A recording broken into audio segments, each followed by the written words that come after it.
Hey everybody, welcome back to your favorite response show, X is for Show, where today we're going to be checking out some recent comics, some old comics that they're pretending to kind of recent. I'm Nico, and you can check me out at Nico Action. That's NICOACTION. And I'm TK, and I was just thinking, I still want the RuPaul laugh for this show. I think we should add that even for the X-Men. I think RuPaul would make a great Professor X, and also just a really great person to judge young children. I think she'd also probably be a pretty good Doctor Doom.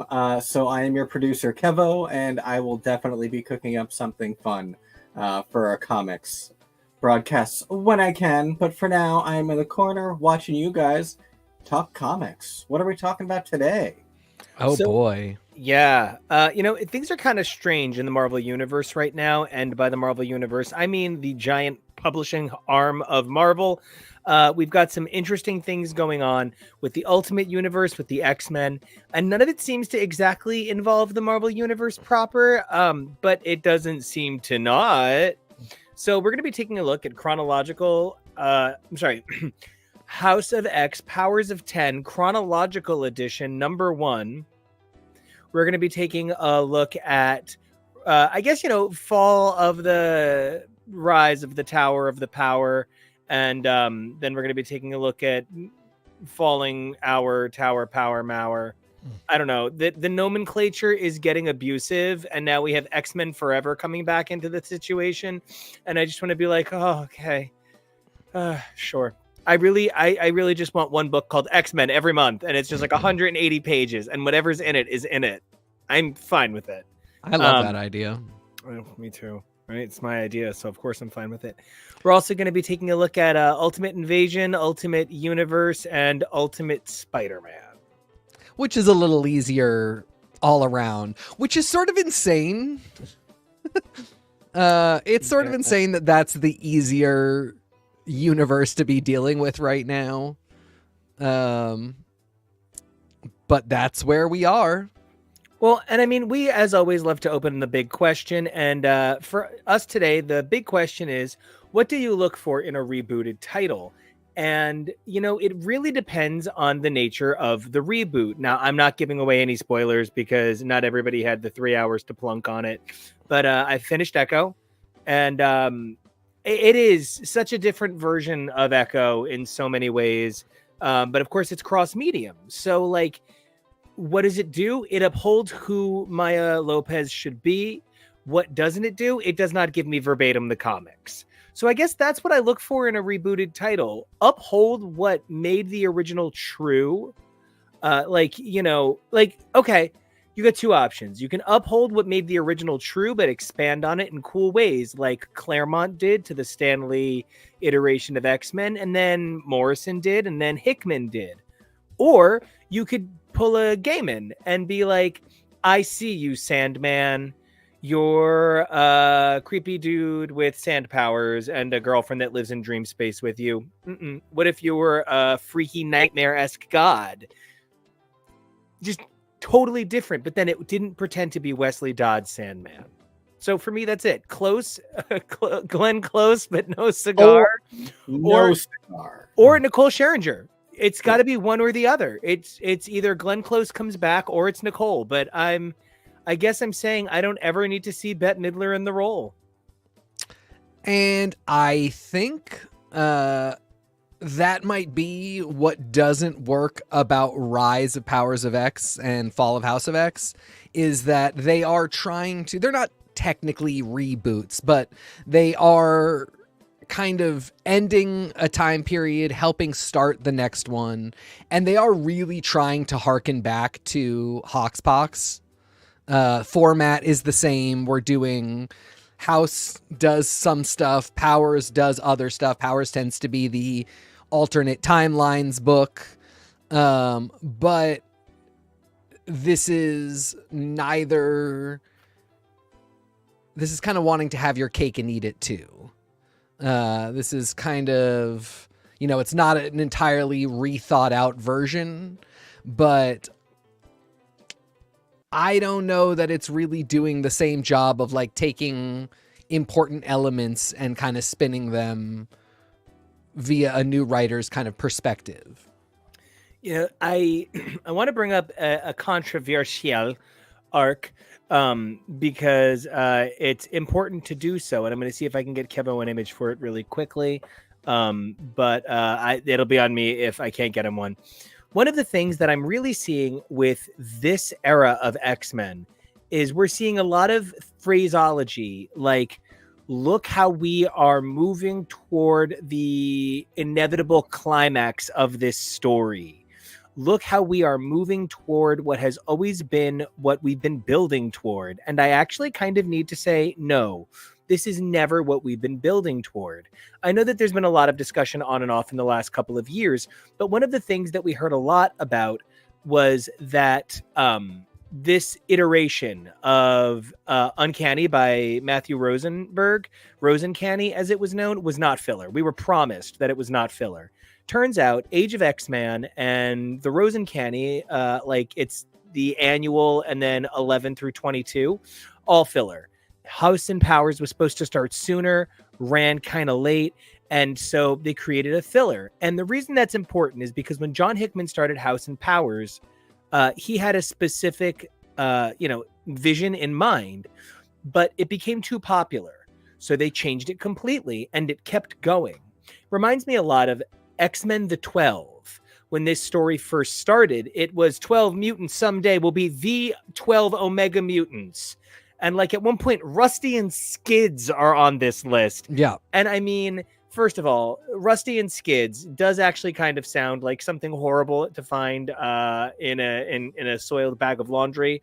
But like the other side of it is that what the 12 had to change over the years to facilitate all of the things it was. And then they sort of did the best they could. And it's terrible. It's just absolutely terrible. Well, and it started in an era of comics where you didn't have to worry so much about paying off your stuff. Truth. So you could just say cool things like the 12 and then write for years and never mention the 12 again in any concrete way.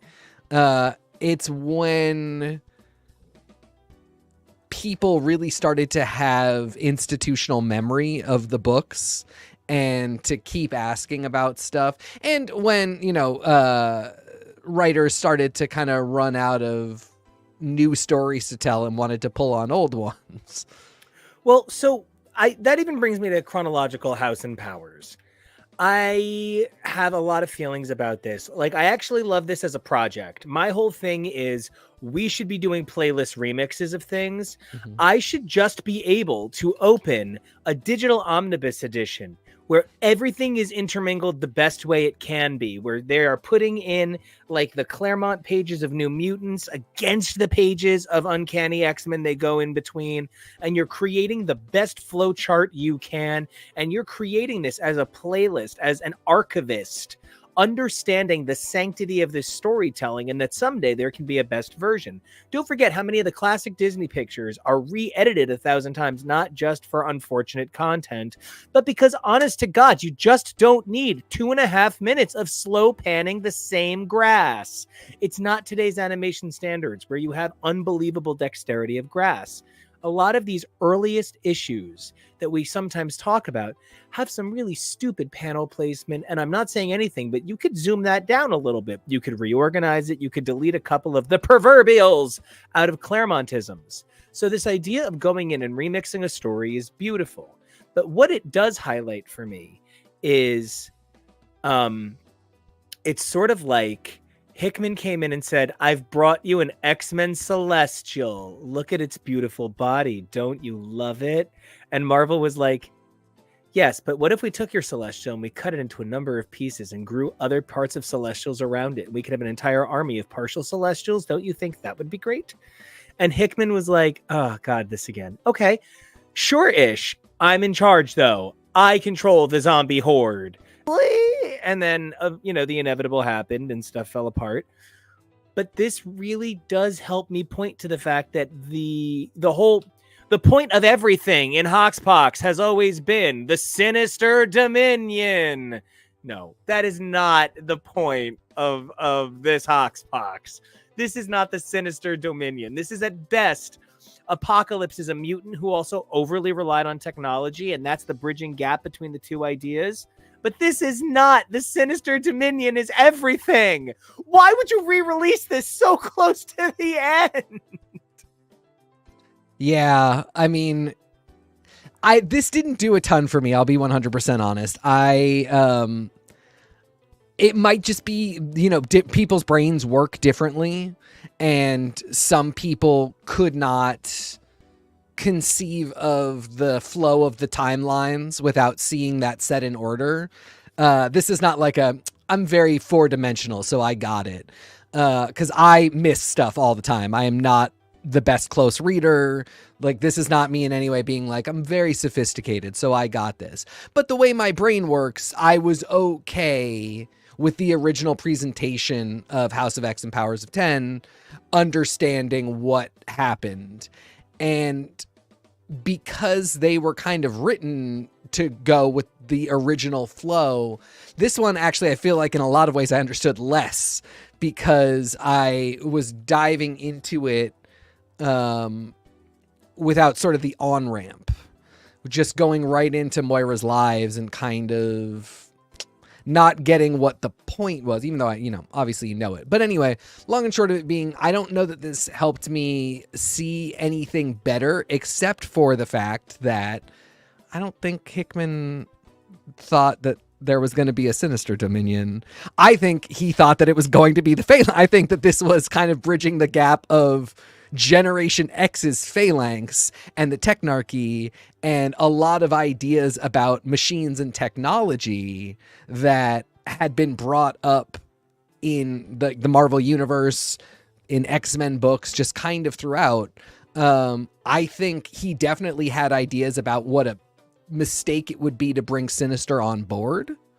But I think he saw Sinister as Selene, as all the villains that we saw come onto the island in HoXPoX, where you're like, ooh, this is going to be messy, but not like that's the guy who is ultimately the problem. It's really Gillen.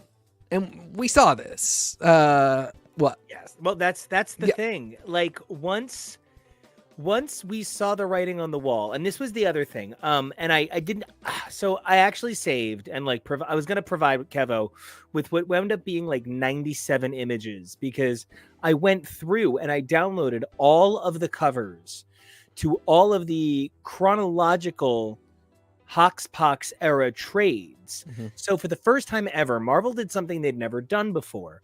One of the things that we've seen Marvel run into is the interpolation of old stories into omnibus editions has led to some, let's go with tomes of incredulity, where I don't understand why some of this stuff is in the same omni, other than you're not going to have a reason to do one issue of that book, and it simply would not go in any other omnibus, and it has to fucking go somewhere. But so it's created this sort of outlook, and it's why I enjoyed Chronological Edition. Because I hated it. I actually really hated it. But like as a playlist, I thought it was a really cool idea, because it's put us in a position of sort of like being our very own Travis Starnes. We have to create our very own reading orders. And Marvel said, hey, we're going to do a line of trades that puts all of the Krakoan era X-Men in order. And it wound up getting to some extraordinary number of trades that, like, it actually isn't any more affordable than buying the books themselves. And sometimes it's like for the first 6 volumes, it's nearly one of each of the first 6 titles. But then like you hit a point where it's like Empire X-Men number 4, 2 issues of Wolverine, an issue of a one-shot, and the final issue of another miniseries. And it's like, that's a horrible trade.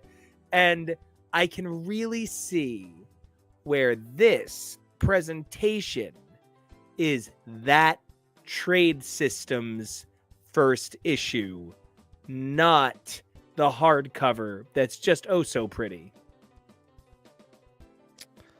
I get what you're saying, and I really, you are somebody who has always championed playlists and mixtapes and remix for stories. And I think comics is a place where that could go really well. I would love, to take Gillen as an example, I would love for him to curate issues that he loved that influenced his making Sinister into the wild, crazy dandy, then the best of that era into where he picks up in House of X and Power really with Immortal. There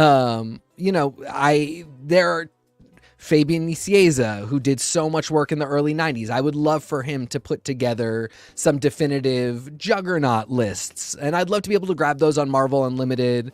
If they think they could get money out of publishing them, sure. I would even I would do it as an add-on service and pay like $2.99 a month in additional to get like exclusive playlists. Could I get an additional story on each playlist? Yeah, totally. Like a 4-pager, and I'm just saying, like, a hardcover of it. I keep wanting to tell them, like, I'll pay more. $10 a month is very reasonable. You could get me up a lot higher if you would then take the money and say, like, people love comics and spend money on them and invest on them.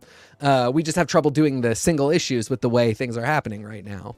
But yeah, I mean, this really laid out for me that there is a huge shift when Hickman leaves, which of course there is, but like, it just isn't Sinister. And then Immortal starts, and you kind of get the feeling that that's a book about the foibles of the council and how maybe this isn't so democratic. And then really fast, we're into Sins of Sinister. And it's just Gillen's ball game through to today. And that's fine. He's a great writer. I bought into everything in here. And whether I'm reading it chronologically or whether I'm reading it in the way it was initially published, I saw the ideas. I saw what was on the paper. And yes, we retcon here. We add ideas. We say like, oh, it wasn't supposed to be this, but it turned out that it was this. It just, putting this out now in the midst of all of this fall of the House of X and rise of the Powers of 10, it really does illustrate that whether or not it's allowed by the rules to kind of change things up and say that everything was Sinister, I don't enjoy it as much as I really enjoyed what I thought I was going to be getting when we started with Hickman in House of X and Powers of 10. And there's a tone deaf operation here that I find a little striking.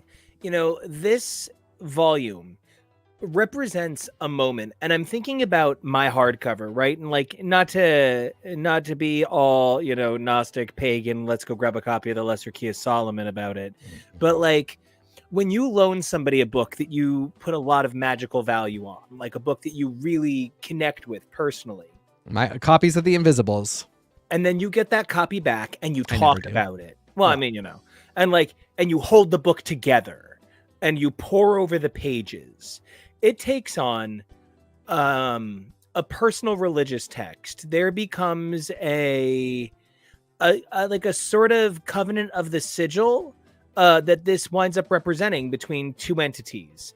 And for so many of us searching for community at a point where comics felt very lost, this shone so brightly in a sea of desperation, in a sea of sadness, in a sea of feeling a lack of cohesion within fandom and the fan community.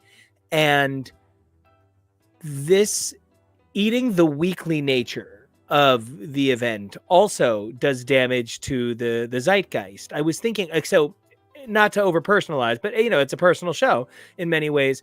I was thinking that somebody recently that I had shared HoXPoX with very like personally and closely.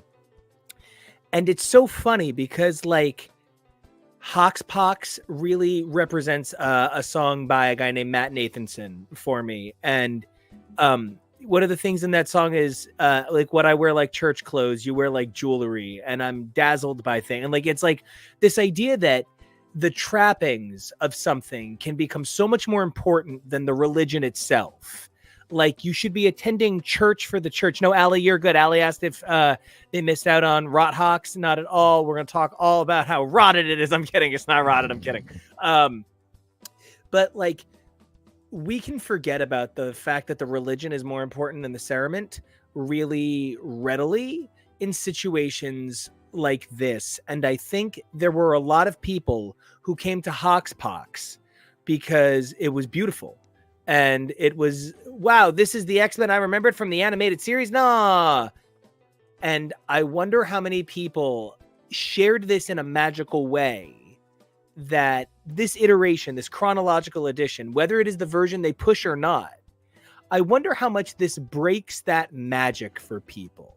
How much this was a tone-deaf move that surrenders some of the protected class. I was talking with Tori Sheen. I promise I'm done. I was talking with Tori Sheen about special editions of albums, and she was commenting that, you know, she actually prefers kind of like the standard edition a little bit more, whereas, you know, I famously want the most deluxe edition you can get. I want to smother me. I want the crunchy sound of the tape in the background. This is, I think, an opposite example, because House and Powers was kept so sacred, and the few times they did kind of strike at the armor, like X-Men Fantastic Four, which, love it or hate it, is a divisive moment for the fandom. I don't know. I think this was ultimately not the right move, even if I think it was the right move. They should have done this with a different project first. That's what it is. They should have done it with a different project first. Putting this out this week in the midst of, I mean, like, ultimately for me, that becomes the problem, is I don't want to be reminded of House of X and Powers of 10 with Fall of the House of X and Rise of the Powers of 10, because so much of what we're saying here is, buckle up, we're done. Like, we're heading back to Westchester, baby. And Auntie Gail is bringing jubes, and we're fuckling home. Wahoo! Something this gives me huge vibes of is when they released the chronological edit of Arrested Development Season 4 the same month that they released the first half of Season 5, and that flopped. Yep. And people didn't even notice when they dropped the second half of Season 5, and now Arrested Development is just over. Yep.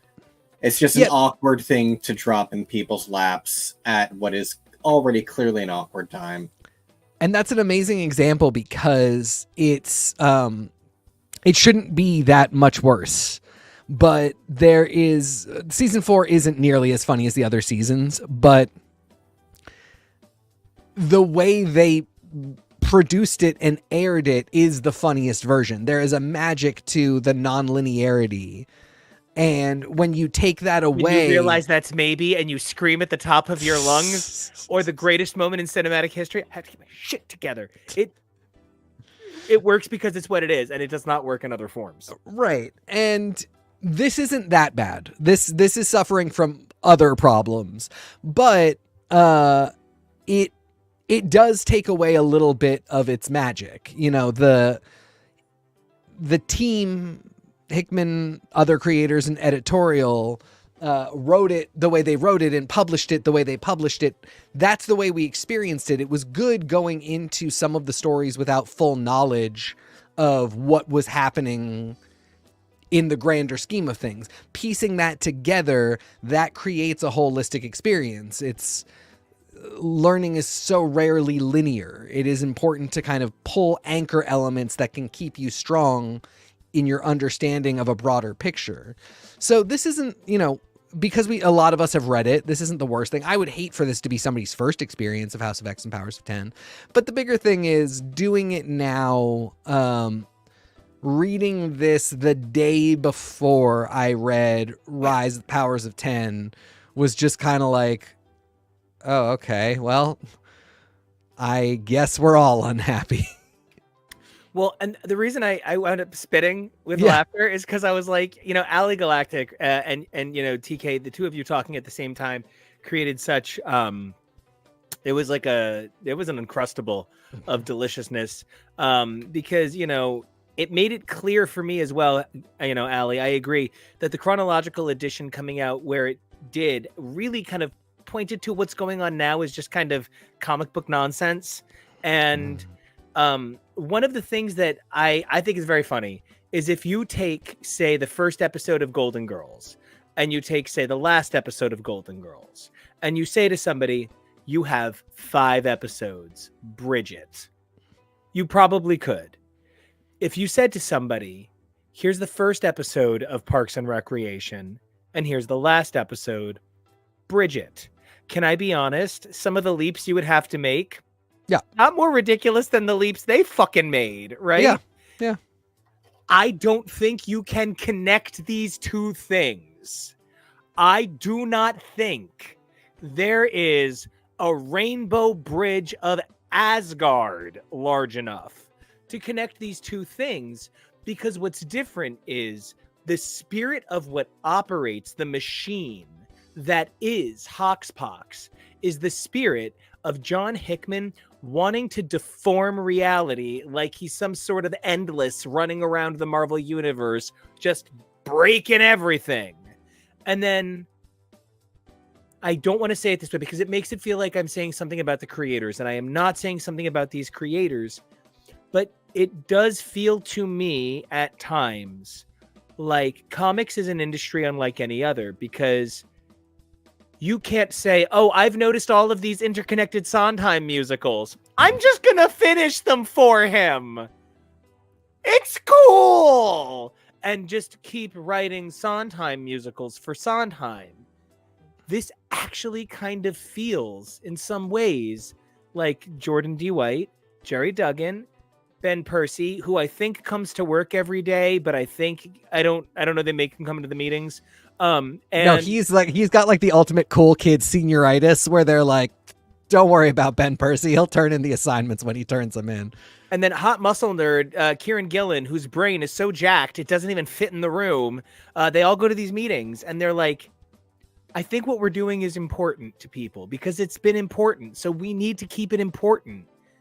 It's become important to itself, but it's not important the way HoXPoX was revolutionary.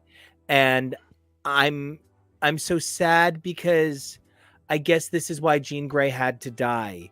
And now I realize the mistake was letting HoXPoX go on longer, because we would be on our 4th generation of What If Krakoa Had Never Ended minis that would be their own partner universe that would have spilled over into the main universe by now if we hadn't been so set that this was the only way to tell the story. And I'm just ultimately let down because my consumerism is what did this in. And, you know, they couldn't have kept making the meat pies if you didn't keep buying them. So... God, that's good. Congratulations on the Sweeney Todd reference. I'm very pleased to see it here. So much Sweeney. I watched so much Sweeney in a single week. It was like the best week ever. I watched so much Sweeney Todd in 1 week. Yeah, you know, I'm really having to reckon with what you're saying, because like, I don't think any of Gillen's ideas are bad.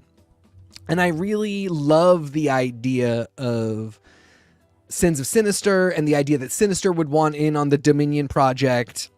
And I love that he pulled Ewing's Enigma from Defenders Beyond, which, like, Defenders Beyond ended and I was kind of like, if they're not giving Ewing like full reins, it's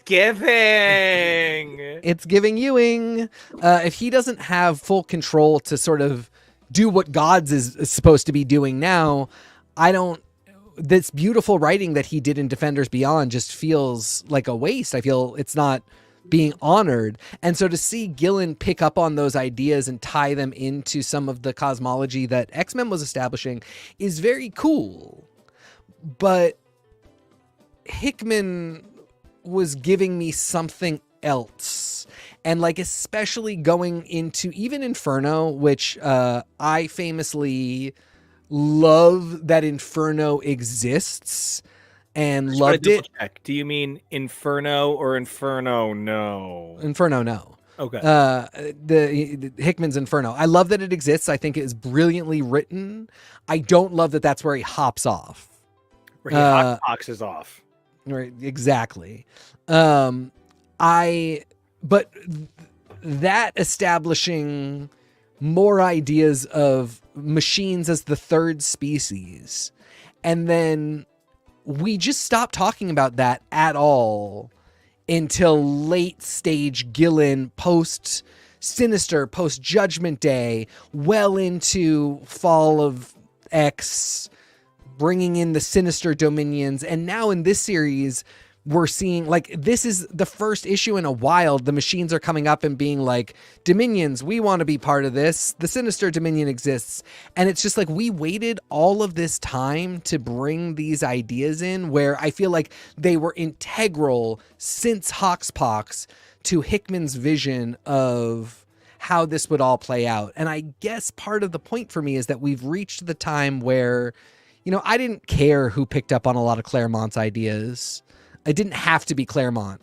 Well, good for you, because then you got your wish. If exactly. It didn't matter. Oh. Exactly. But also, I don't know that Claremont was such a visionary that, like, or he had heard of whips and chains. You know, he also did not have a plan. A lot of, like, and the 12 is the perfect example. He just said the 12. He didn't have a plan. And I'm okay with other people picking up on stuff that he didn't really even have a plan for. This is a bit of a, I know this has to happen in comics, but I'm bummed that Hickman's plan, I don't feel as though was followed through on, even if I like Gillen's ideas. You know, and it's what you're saying that really makes what Ali Galactic said here. It feels like a greatest hits of HoXPoX by cover bands that play local dive bars instead of stadiums. Ali Galactic, I would like to. You just said all of Nico's magic words. I am basically, or I spent a good portion of my 20s as a dive bar king, playing every dive bar that would allow my falsetto to blare through their PA system. And I actually want to make a point about that even. I played with some bands that were so out of this world talented, it was unfucking real. And like, you felt stupid going on after them. And one of the things that would happen inevitably is you'd be like, oh, but I can hear how they're not going to make it. I can hear how this will never sell the number of tickets it needs to sell. I don't know, because like, I've always kind of identified with Kieran Gillen, like personally, his growing up very publicly and very openly about who he is has always been a guiding light for me, and has made me feel better and stronger and smarter for getting to be in it, you know?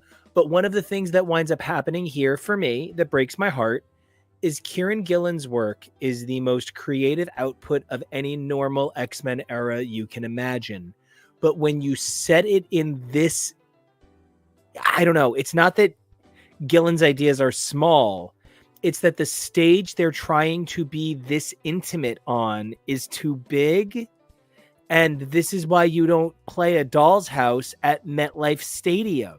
Where's Tori? No, I was here for that one. So I don't know. It's a great rollover point. And, you know, I want to say Fall and Rise. Let's talk about two issues that, like, you know, when somebody's like either redone their look and like lost a lot of weight, or like gotten real buff real fast, or finally figured out how to do their hair, like gotten rid of it, and I'm doing like all three right now.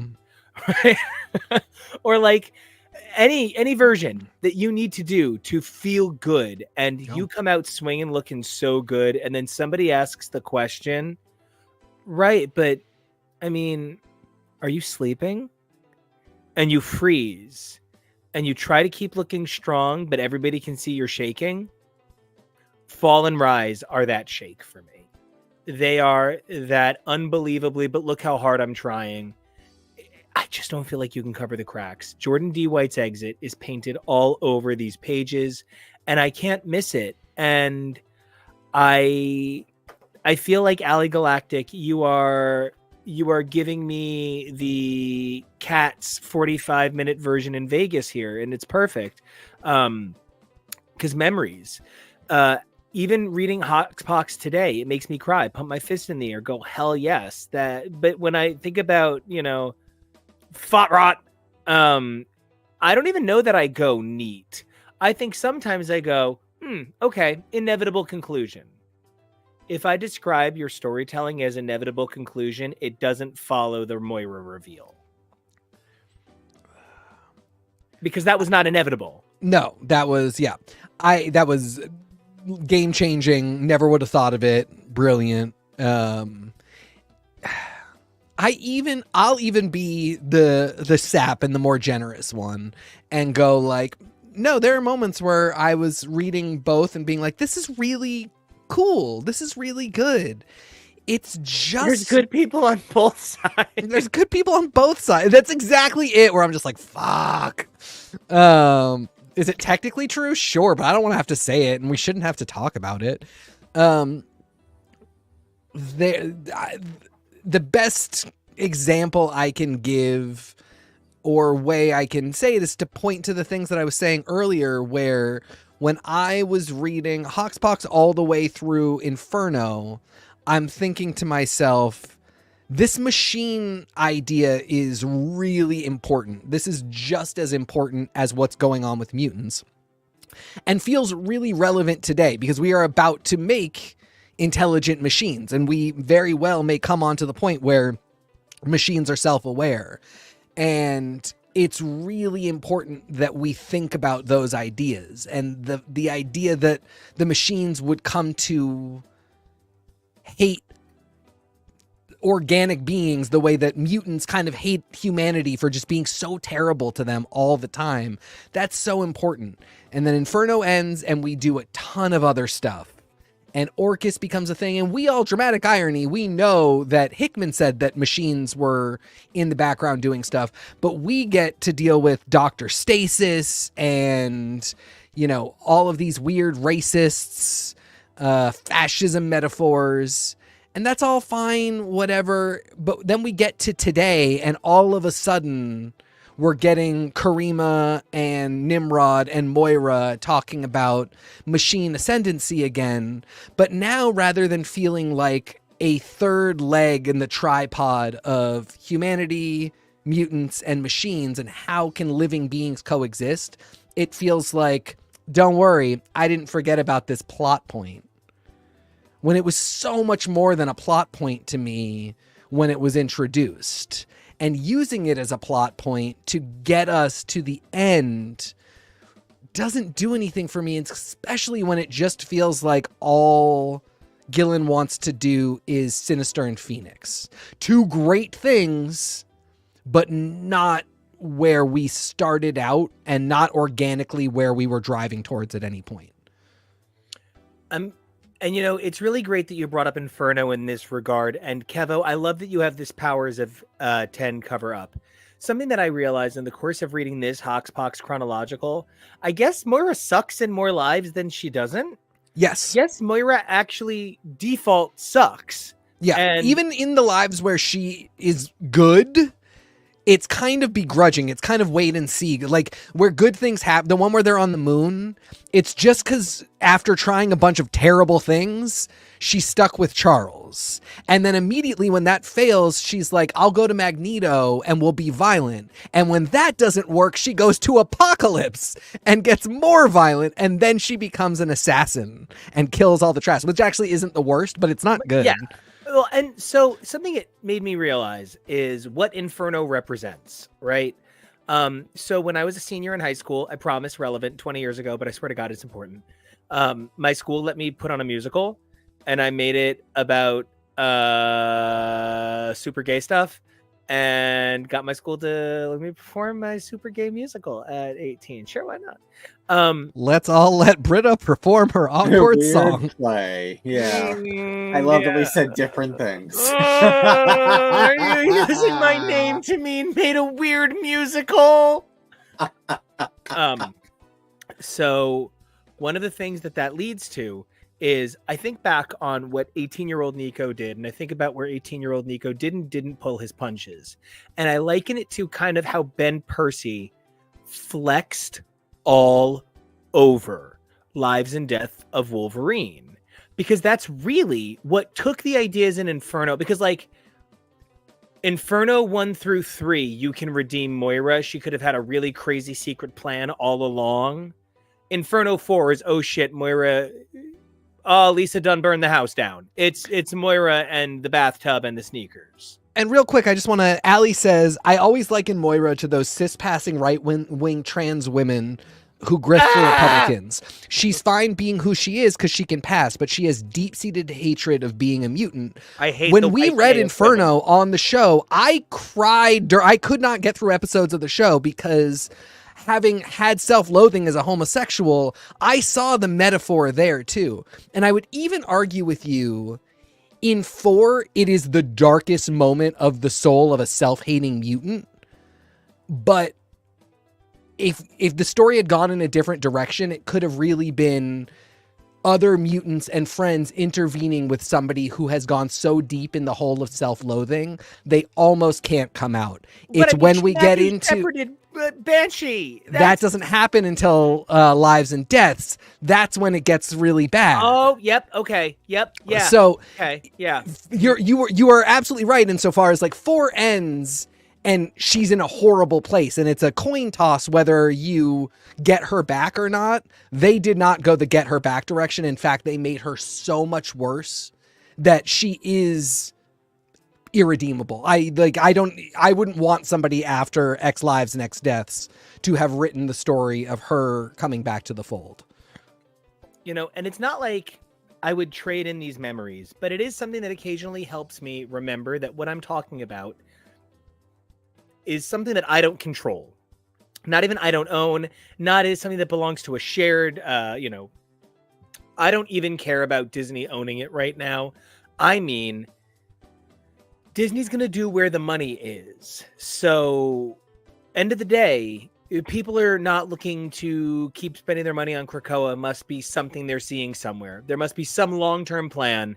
Yeah. And what Fought Rot is helping me see is I have not been happy in a long time. And I've been saying it for a long time. You know, a year ago, we stopped being an X-Men podcast. I mean, 2 years ago, we stopped being an X-Men podcast. 3, I can't stop going back to trace the origins of my dissatisfaction. And brave thought. I thought for a while I was really unhappy with producing a show where I didn't get to talk about everything I wanted to talk about. And I came to realize it's that I wanted to talk about so little. What I wanted to talk about was spread out across every single book. And, it's not that it's not fair for me to get to talk about everything. That's not a fucking show. Nico's 7 thoughts on comics this month. Okay, but that's not a holistic look at X-Men. I have felt really pushed out of this fandom by virtue of not having what I have felt is an en vogue opinion at times. I was not always on the right side of the conversation, evidently.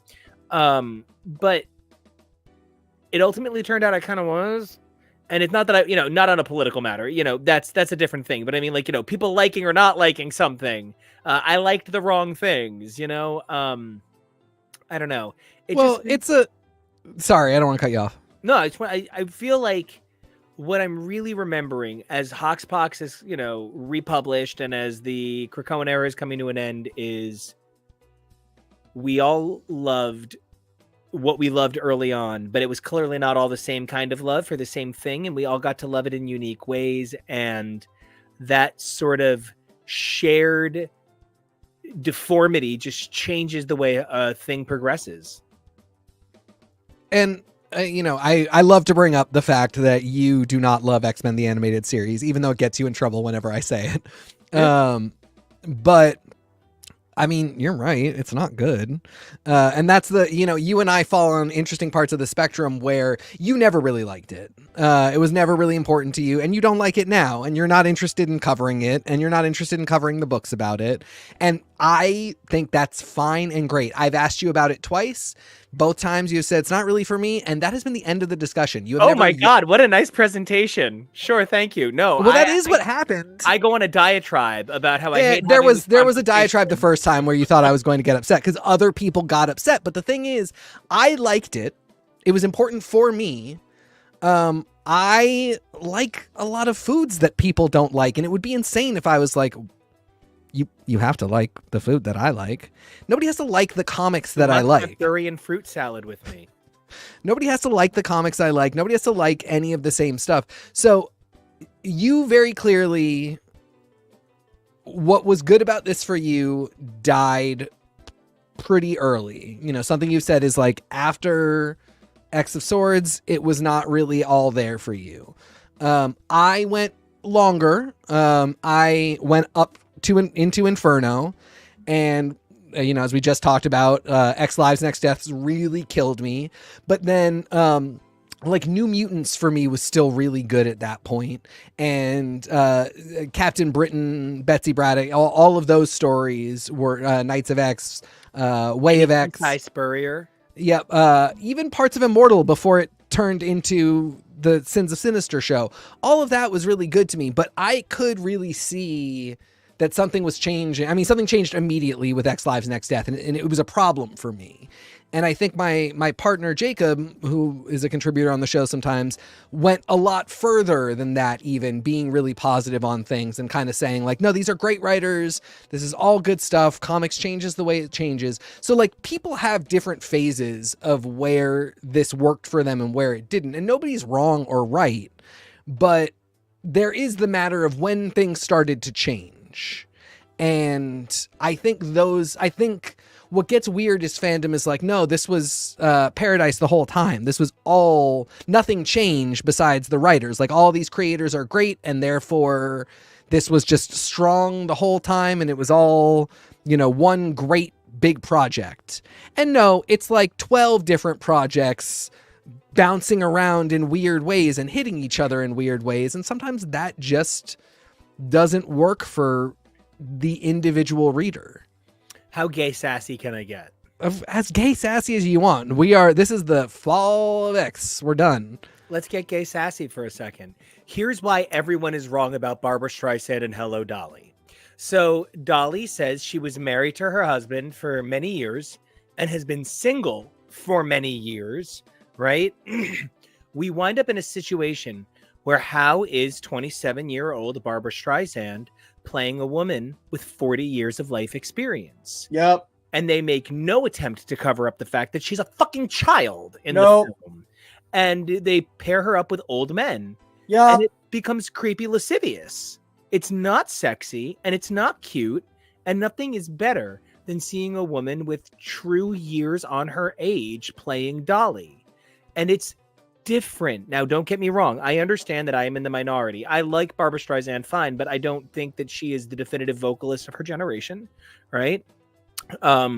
So I think that in many ways, Barbara's Hello Dolly is the standard, and I'm very grateful for having this standard that made this show. I don't know what I would do without a number of those songs just being in like the musical repertoire of time. But seeing somebody like Bernadette Peters embody the role, it's a different thing. Hello Dolly isn't better or worse for it, but it's a different thing. If you don't think the voice shepherding this universe is different and that changes things, I just don't understand how people read comics sometimes. You know what I mean? Like, they're different people. Yeah, I think you're absolutely right. And I just think these are not bookends. This is not House of X and Powers of 10 on one end, and then the equally strong, equally important, equally structured Rise of the House of X and Rise of the Powers of X and Fall of the House of gosh damn. Like, even this is so confusing to talk about. It just makes it impossible to make these references. But I appreciate the publishing symmetry that we had one and then now we have the other. But other than that, like, these are very different beasts, and Gillen having plans for the Phoenix in X-Men Forever,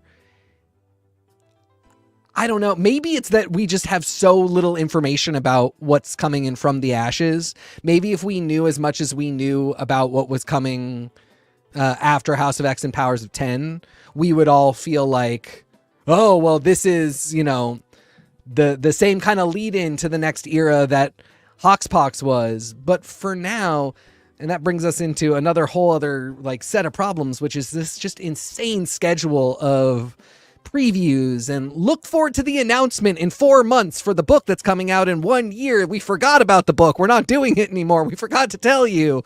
That just is kind of killing so much of like my excitement as a fan. And then like when we try and do this show and we're literally like, okay, so we get the announcement November 4th. So we could do a show then about the announcement, and then it just doesn't happen. Yeah, so it's why all waste ugly. that time? Yeah, It's all a mess.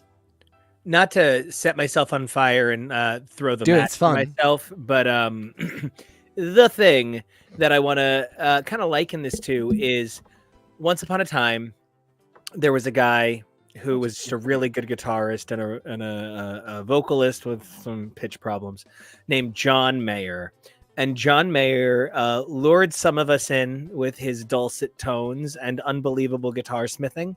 But then he kind of turned out to be like a complicated douchebag to ever bring up in public. There was this period of time where he had this record, Continuum, that was looked at really uniquely by the pop electorate. It was viewed as a significant work of psychological growth for an artist. And I think one of the things that then the whole world said, looking back at that moment, was, and like I'd kind of jumped off the John Mayer train before then, not like being like I was up, but like that's kind of like a white guy blues album, and that's not my thing, right?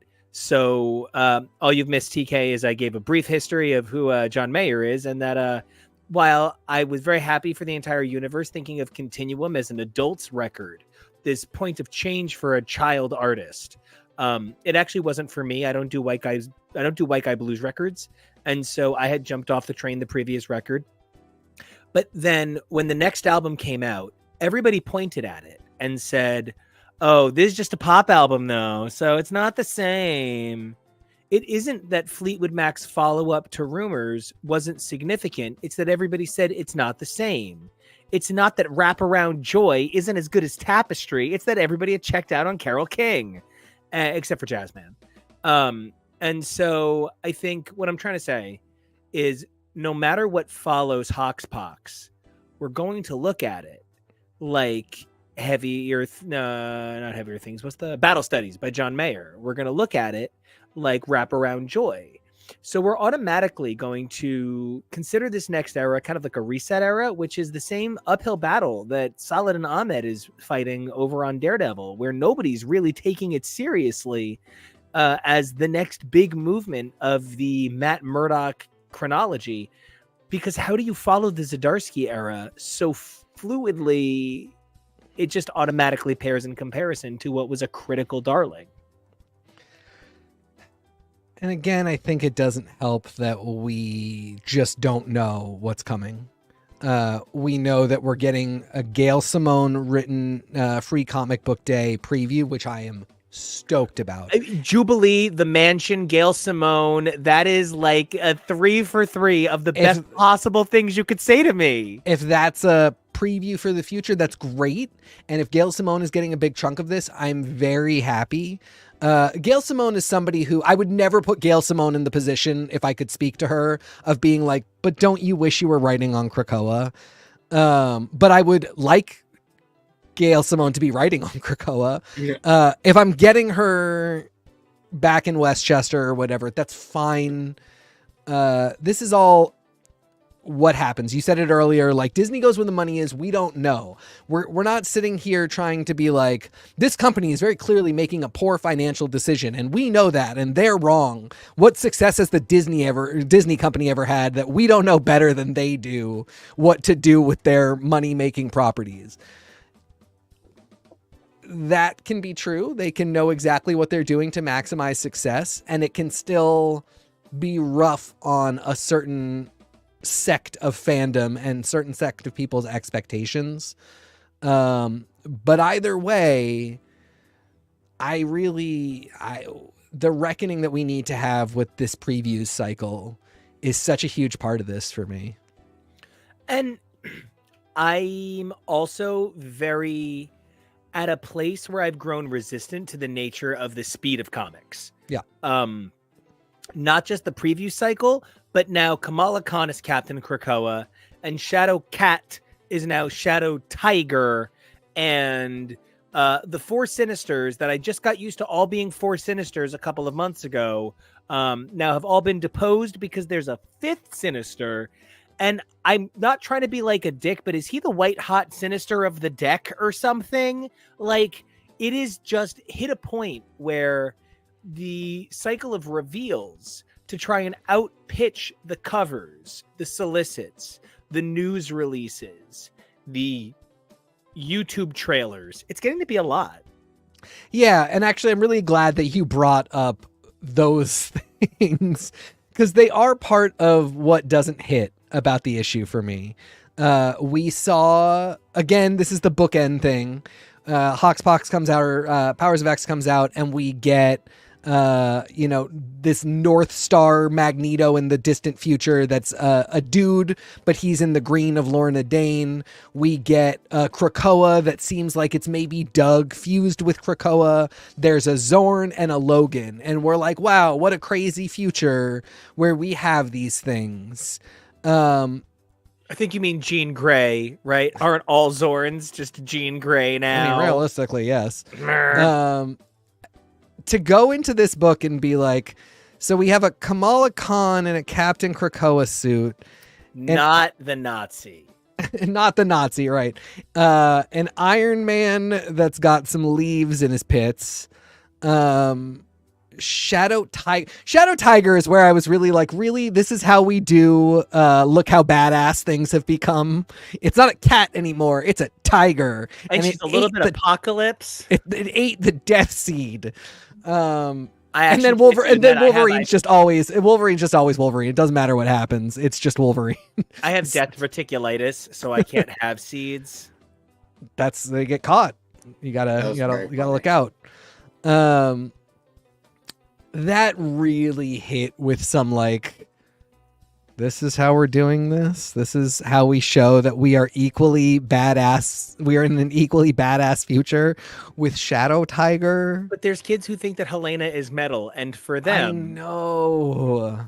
And as somebody like it's actually such a good example because I'm an emo kid that started in 1999. And emo for me is something so different than what it is for people that got into My Chemical Romance with Helena and whatever that record is. Ohio is for lovers, bro. That's where emo started. And I had been through all of my emo phase by that point. I had hopped off the bandwagon. That's like 6-7 years of Warped Tours, concert going. Fourth generation emo. There's already emo babies. There were babies. There were definitely babies. None of them mine. I was good about that. Lots of little itsy bats running around. The stories I could tell, but it does sort of feel like that, where I'm like, we just did all this, like the old guard did all this stuff, and it was very cool and badass. And I'm not saying it was even original. It was just really well done. And to be like, yeah, we're the same thing. Look at how badass we are. It's a Shadow Tiger. She ate the death seed. I maybe expected a little more from Gillen. I really hate shitting on creators' work, but I just... Shadow Tiger, man. I dated, and I just need you guys to rewind time a little bit. There was a time where there was a contributor on this show and I who were dating way before this show even existed. And I was very, very, very insecure in high school and really needed approval. And so he and I are dating. It is the first Tori Amos record to come out while we're a couple. I think he is... We don't even have that much in common. I think he's hot, so he is the trophy. He is the achievement. And I put the Beekeeper on in the car. And so everyone understands, the Beekeeper is to this day Tori Amos's lowest critical rated album. And he just sits there track after track going, this sucks. Look, I was going to be nice, but no, we cannot keep dating if you keep playing this. No. That deep voice. Yeah. No, we cannot keep playing this. But I didn't want everyone to think that I was dating Lucy DeLuca. Yes, you do. I do. But get it because it's Lucy DeLuca because he's Italian, not Lucy LaDuca. Anyway. Point of the story, though, I would feel the same way about this. I don't think that there is a Tori Amos album where I'm like, there is no musical merit here. I think I would say to anybody, this is a musical genius who had just not maybe found her way this record. This is not the best slice of this artist's pie. But I think that that's all you're really saying about Rise of the Fall of New York, starring Winona Ryder. I don't even know how to talk about these books anymore. The titles have become Fall Out Boy songs by Panic at the Disco. I love that. Yeah. Yeah, I mean, that is essentially correct. Yeah, you know, I just...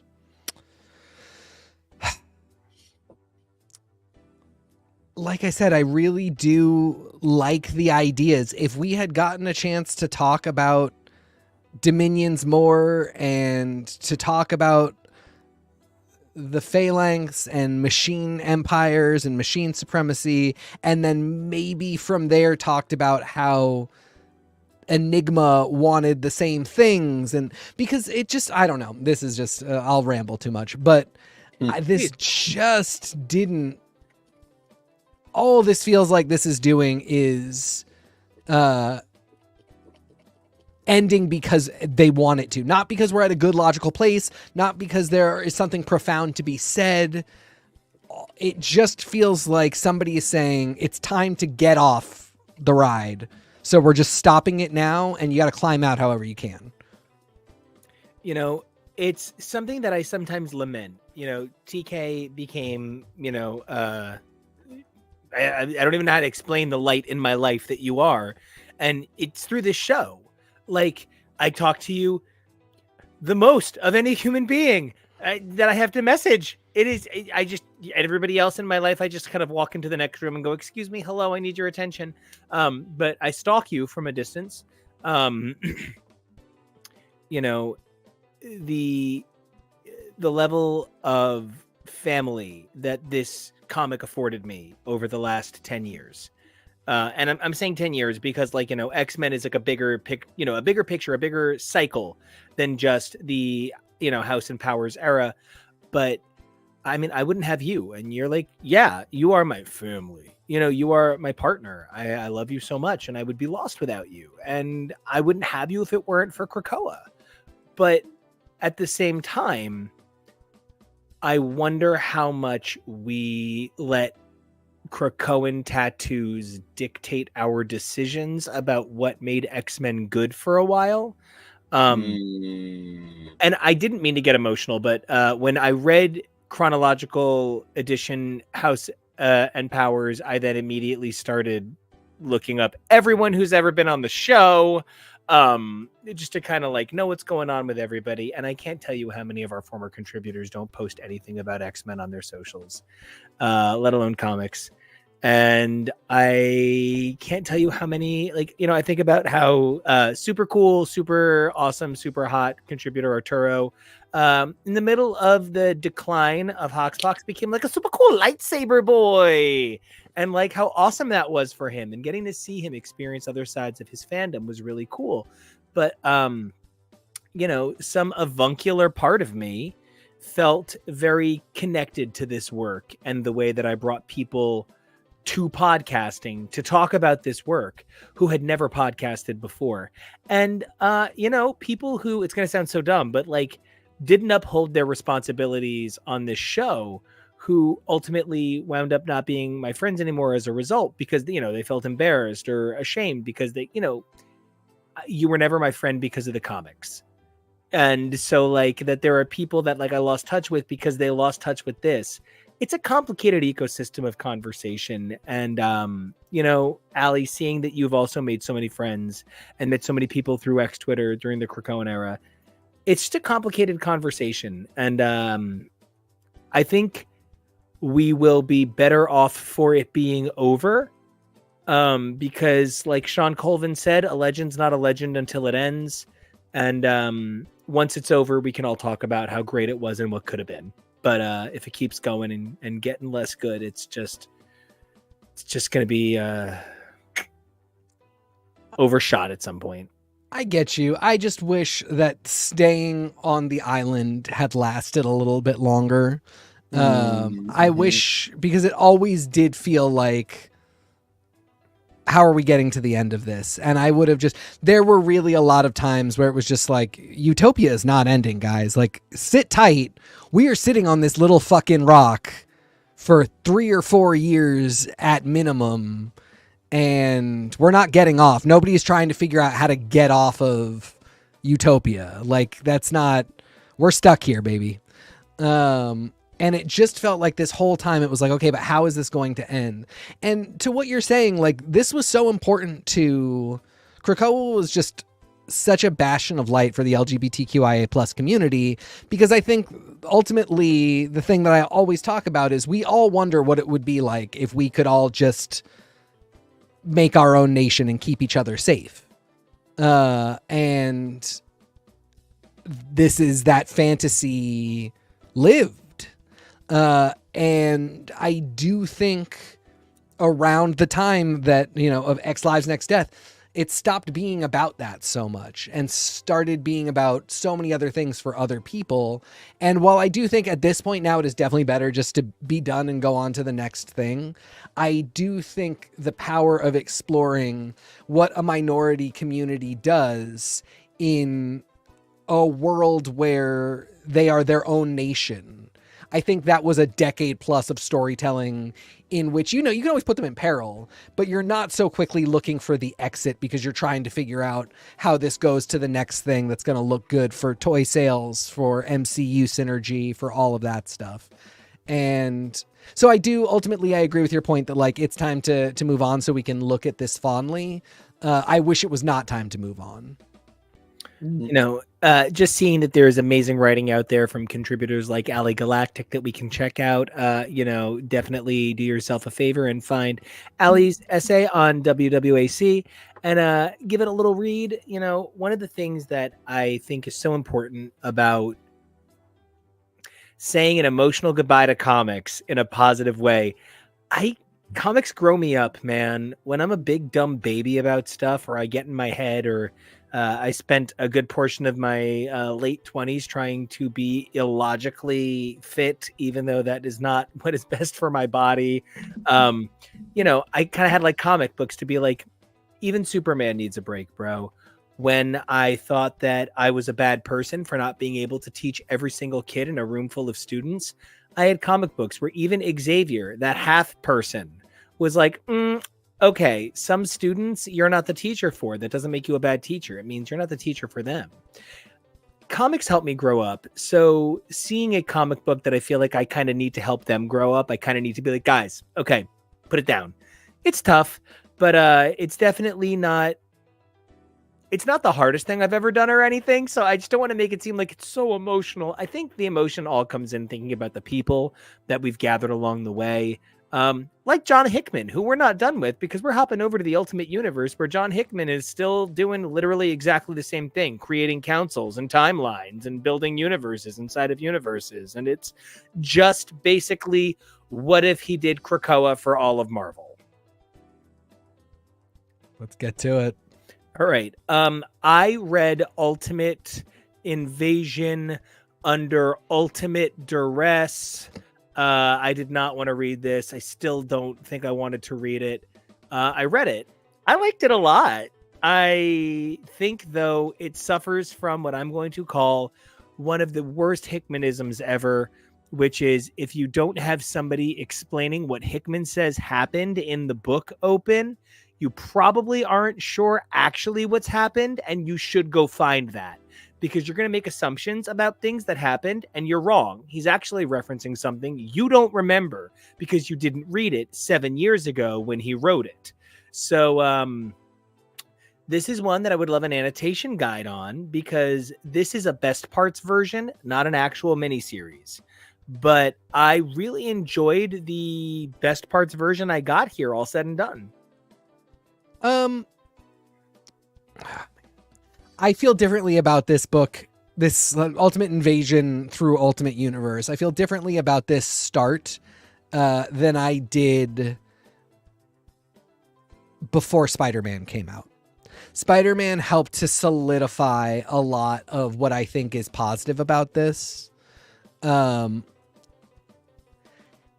at the start, I really didn't get what we were doing or why we were doing it. And I still maybe don't a little bit. We've talked about this in the past, but the original Ultimate Universe was, what if Marvel started today? And today being, what, 2004, 2005? Yes, but also started today with an emphasis on storytelling that felt edgy. Right. Not progressive, not Right. tomorrow's stories. Right. Just edgier versions. And that Yep. is a key element. Yeah. There were a lot of guys writing who, saw the success of things like Marvel Knights, just saw that a lot of comic book fans had grown up, kids from the 1980s and the 1990s that were now adults, that now were had adult money, didn't have to worry about swearing or, not just allusions to sex or breasts drawn fully, but actually characters like making lascivious remarks at each other. And it was just the height of being able to publish that stuff with kind of no checks and balances. And so it was just like, what if the Marvel Universe started in a completely different phase in our cultural zeitgeist, but from scratch? Every origin story got reset and re-updated, and it was all very fresh start. Here's Spider-Man, and then we go from there. Here are the X-Men, here are the Fantastic Four. This is how they got their start. And as time went on, as all comics do, as all serial storytelling does, it got complicated, because the more serials you stack one on top of the other, the more somebody has to remember what happened 20 serials ago. Yep. When you connect them, you have to remember 3 over and 5 down. It gets complicated. That's nature of serial storytelling. At some point, Marvel really needs to, all comic book companies really need to be like, we get that this is complicated. We're going to stop trying to fix it, because it's not broken. It's just what happens. Feature, not a bug. Ultimate Invasion starts with such a convoluted origin and such an unnecessary sequence. Such an unnecessary sequence of convoluted origin that part of me genuinely doesn't understand what's happening and has just so many questions about, is this just completely ill-advised and doomed to fail? But another part of me wonders if this is an editorial team saying to Hickman, we accept that this will get complicated no matter what, so we might as well just start complicated. It's that it feels like the Ultimate Universe, by way of the new universe, by way of the MC2 universe. Yeah. There's this element to it where the setup is the Maker, the evil version of Reed Richards from the original Ultimate Universe, has set about creating a new Ultimate Universe where he is removing the totemic item that creates the hero for the entirety of mythology in Marvel. So the radioactive spider bite never happens to Peter Parker. Thor never receives his hammer and becomes king of Asgard under his father. And even things like the Avengers never find Captain America, because Captain America is the symbol, not the shield. So there are elements and levels to which this is about exploring the trope realities of the Marvel Universe and exploring them through a microscopic lens. But one of the things that happens is this feels like it should have come on the heels of Secret Wars. It does not feel like it should be coming 6-7 years later. This feels heir apparent to the idea that the multiverse is a shattered entity that needs healing. This also could have come woven into Aaron's Avengers. I absolutely agree. It just feels like, so Maker is Reed Richards from the Ultimate Universe, and it's a weird thing where he's like, I need to restart my universe, which it's not what he's actually trying to do. He just wants to control a whole universe. He wants to be god of his own universe. Yeah, he wants to. So he's not trying to rebirth what we knew as the Ultimate Universe. He basically wants ultimateuniverse.com for whatever he wants it for. Yeah, exactly. He's just trying to park the domain. It's just confusing because it gives you a little bit of mission statement that what we are doing is rebooting the Ultimate Universe, which had some specific things that made it the Ultimate Universe. And that's not what we're doing at all. Maker is just trying to play God and make a universe in his own image, which could be a story worth telling. It probably is because it's happening right now, but it's not, we're not going back to like platonic principles of Marvel. We're going back to an obscure character that a lot of people don't know who this person is. This isn't the Beyonder or a Celestial or one of the abstract entities where you can point to somebody and go, it's the embodiment of eternity. The embodiment of eternity decided to make its own universe where nothing ever dies. That's a simple... It's the embodiment of Reed Richards as an asshole. And isn't it time for that to have an embodiment, I guess? I mean, now you're selling me. Like, we might be getting somewhere with this. It is a little bit convoluted. It's the guy that you know from the TV show, but it's a different version of him. This one, he has a really long head. He just made his head go back a whole bunch. He put a helmet on it so you wouldn't have to see how gross it was. Sorry, check that. That got retconned at some point. He's missing half his head. He just got id of half his head. Don't worry about that part. It's not important to you. And that's now why he has a traumatic brain injury. Right. There's so many pieces of this that I'm just like, I get it because I've spent 30 years reading these books. But if you're going to say to somebody, this is the Ultimate Universe, you can start fresh here. What are Omega Red, Magic, and Colossus doing, but nobody else that is associated with those three characters? Why are those the three? Omega Red is not the third Rasputin. This is very confusing. Why is there a shitty French Captain Britain named Henri Dupree, who is Captain Britain, and he's just really shitty? Yeah. Why is there Monk Gray Hulk, who I don't know what to do with that one. This book has one major flaw that I can't get past, which is there are three Hickman voices. Yeah. Kind older white man who hopes to help the world. Sinister older white man who can't wait to own the world, and all non-male, non-white people combined. Yeah. And that standard newscaster. Yeah. There just aren't enough characters here for how many characters appear.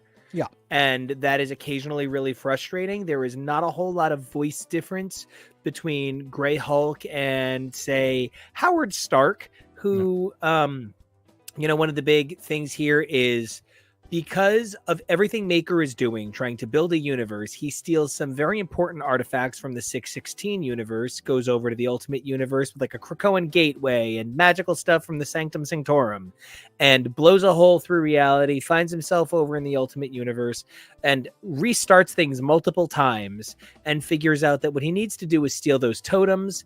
And when he does, at some point, he blows off part of his head. And as a result, he reveals that he has disseminated his brain and organs into every cell of his body. So losing part of his head doesn't mean he's like lost part of his brain. It means he's lost part of everything. So he's mostly fine, but his memories are messed up. And so he finds Howard Stark, thinking Howard is smart enough to help him finish his plans that not even he can remember. The ultimate trap that this puts us in is we're just told to care about Howard Stark because he's Howard Stark. I don't care about Howard Stark. I don't care about any of these ultimate characters. I care about John Hickman, and I care about the way that John Hickman knows how to set up a board. So I don't think there was anybody here I really cared about. That was something that was a little difficult. I completely agree. And I really wonder, Howard Stark is a really good example because I found myself wondering, is this for MCU people? Yeah. Because this is going to be confusing for them. This is a mess. This is a hodgepodge, a Hickman hodgepodge, not HoXPoX. And if you're an MCU person, you don't know who Sunfire is. Again, you don't know who Magic or Colossus is. And they're introduced with the kind of little fanfare that does seem to say, like, as you know from the other universe that you clearly read. I mean, do I need to say it? But then the fact that it's Howard Stark kind of makes me feel like this is for somebody else. I just don't know who this is for. But when we get to Spider-Man, I start to feel like maybe this doesn't matter. These don't matter. The Ultimate Invasion and Ultimate Universe don't matter so much at all. And it's about these restarting titles. And this is just kind of weird, like deep lore prologue stuff. I don't know, man. That 2-year, 6-month thing is pretty unfucking missable. I don't know. Is it? So the plot of Ultimate Universe, the one shot. I just want to say this is one of those things where I'm stupid. Like I absolutely was like, I don't get the time here is too difficult for me. Howard uses the Enigma engine to defeat ultimate multiversal Kang and Maker, and doesn't defeat them, but instead traps them inside Maker's time displacement field for 2 years, in which time runs differently. So it's kind of as limitlessly long as they want it to be. Now, Maker says early on that he just needs time to heal. He's about to have limitless time to heal. We also have seen multiple times that Maker can boil people down into genetic matter and combine them to make a person. So he might be able to boil people down to goop and fill his head in with them, right? Separately, Tony Stark, who did not get trapped in the Howard Stark, Kang, and Maker bubble, and who is just a kid, who is like 16, is now Iron Lad, and has found out that everything was done by stealing people's destiny, and goes about trying to make sure that Thor becomes king of Asgard, that Spider-Man gets his spider bite. But in the process, the evil council of the Maker, it's exactly the Quiet Council of Krakoa, launch an offensive that kills millions of people and blames it on Iron Lad, who has since disappeared and gone 6 months into the future, and has sent 6 months into the past everything people will need to become their superhero selves. So there is a 6-month reveal, at which point Iron Lad will come back into the Ultimate Universe. And then there is the 2-year reveal, at which point Kang, Maker comes back. And Howard come back. Yeah. Okay. So that's okay. So I wasn't as confused as I thought I was. Yeah, I still don't think it super matters that people read Ultimate Invasion and Ultimate Universe. If you read Ultimate Spider-Man, I think you get the things that you really need to know. Well, then let's ask someone who only read Ultimate Spider-Man. Kevo, I do believe you did some comic prep for today's episode and read some Ultimate Spider-Man for today. I did. Were you very confused? Not unbelievably confused, actually. Okay. You would be surprised. Yeah. I'm not surprised. This is my thesis. Yeah. So are we jumping into that? Let's do it. Yeah. Covers? So I'll talk at the same time as I'm putting the covers up. It was obviously something very unusual. I was clearly jumping in the middle of something, but I really felt like the previously on that they did, where they talked about what had gone on, pretty much sufficed for everything that I needed to know. It was more a matter of being familiar with Spider-Man and the ways in which this was clearly a variation on Spider-Man that I felt were important. But, and I was saying to Nico earlier, I have I'm not quite as well versed in Spider-Man as the two of you, whether it's the MC2 and Spider-Girl or just Spider-Man in general. But, I've seen the movies. I actually started reading Ultimate Spider-Man for like 2 seconds back in 2005, and I zigged in a different direction and became obsessed with Wicked the Musical. ADHD, what are you going to do? Barnes & Noble was pushing a lot of things at a lot of people at a very significant time.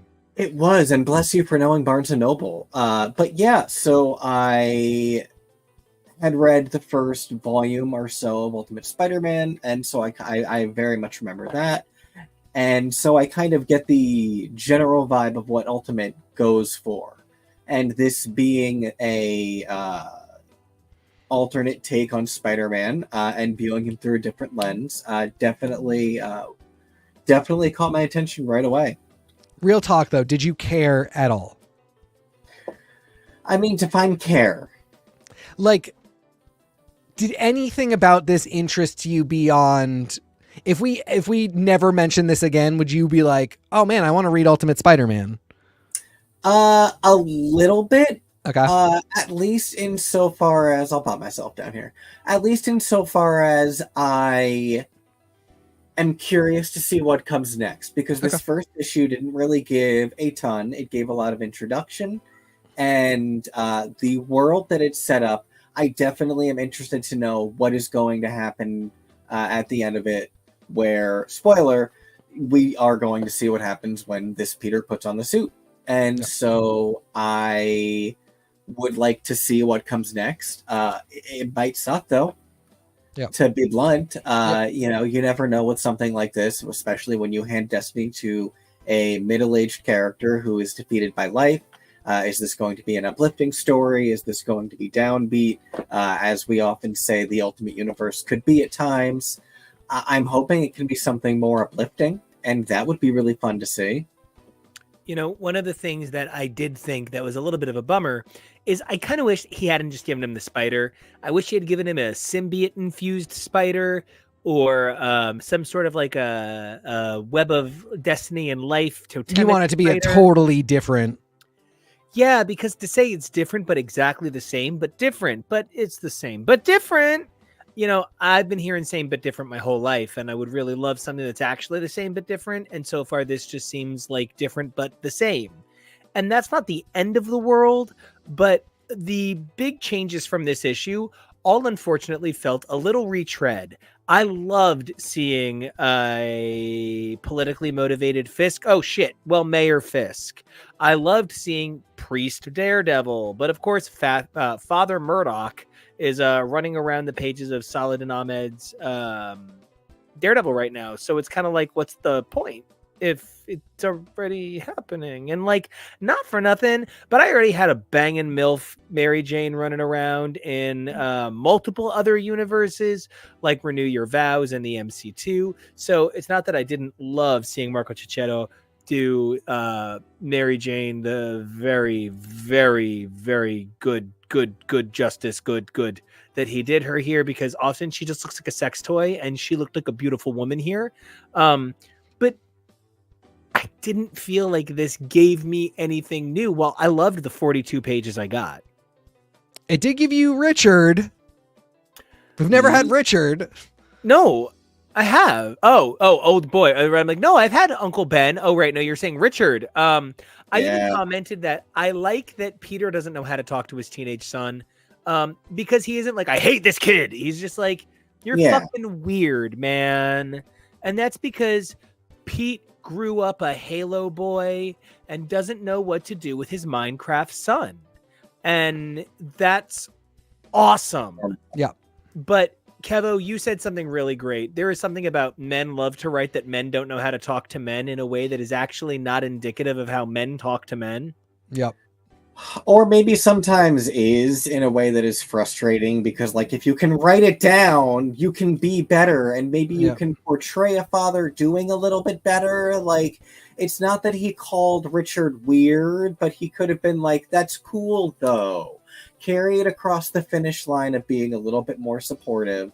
It wasn't quite Harry Potter and the Cursed Child, where like, you're screaming at each other for being the same person. Like, everybody calm down.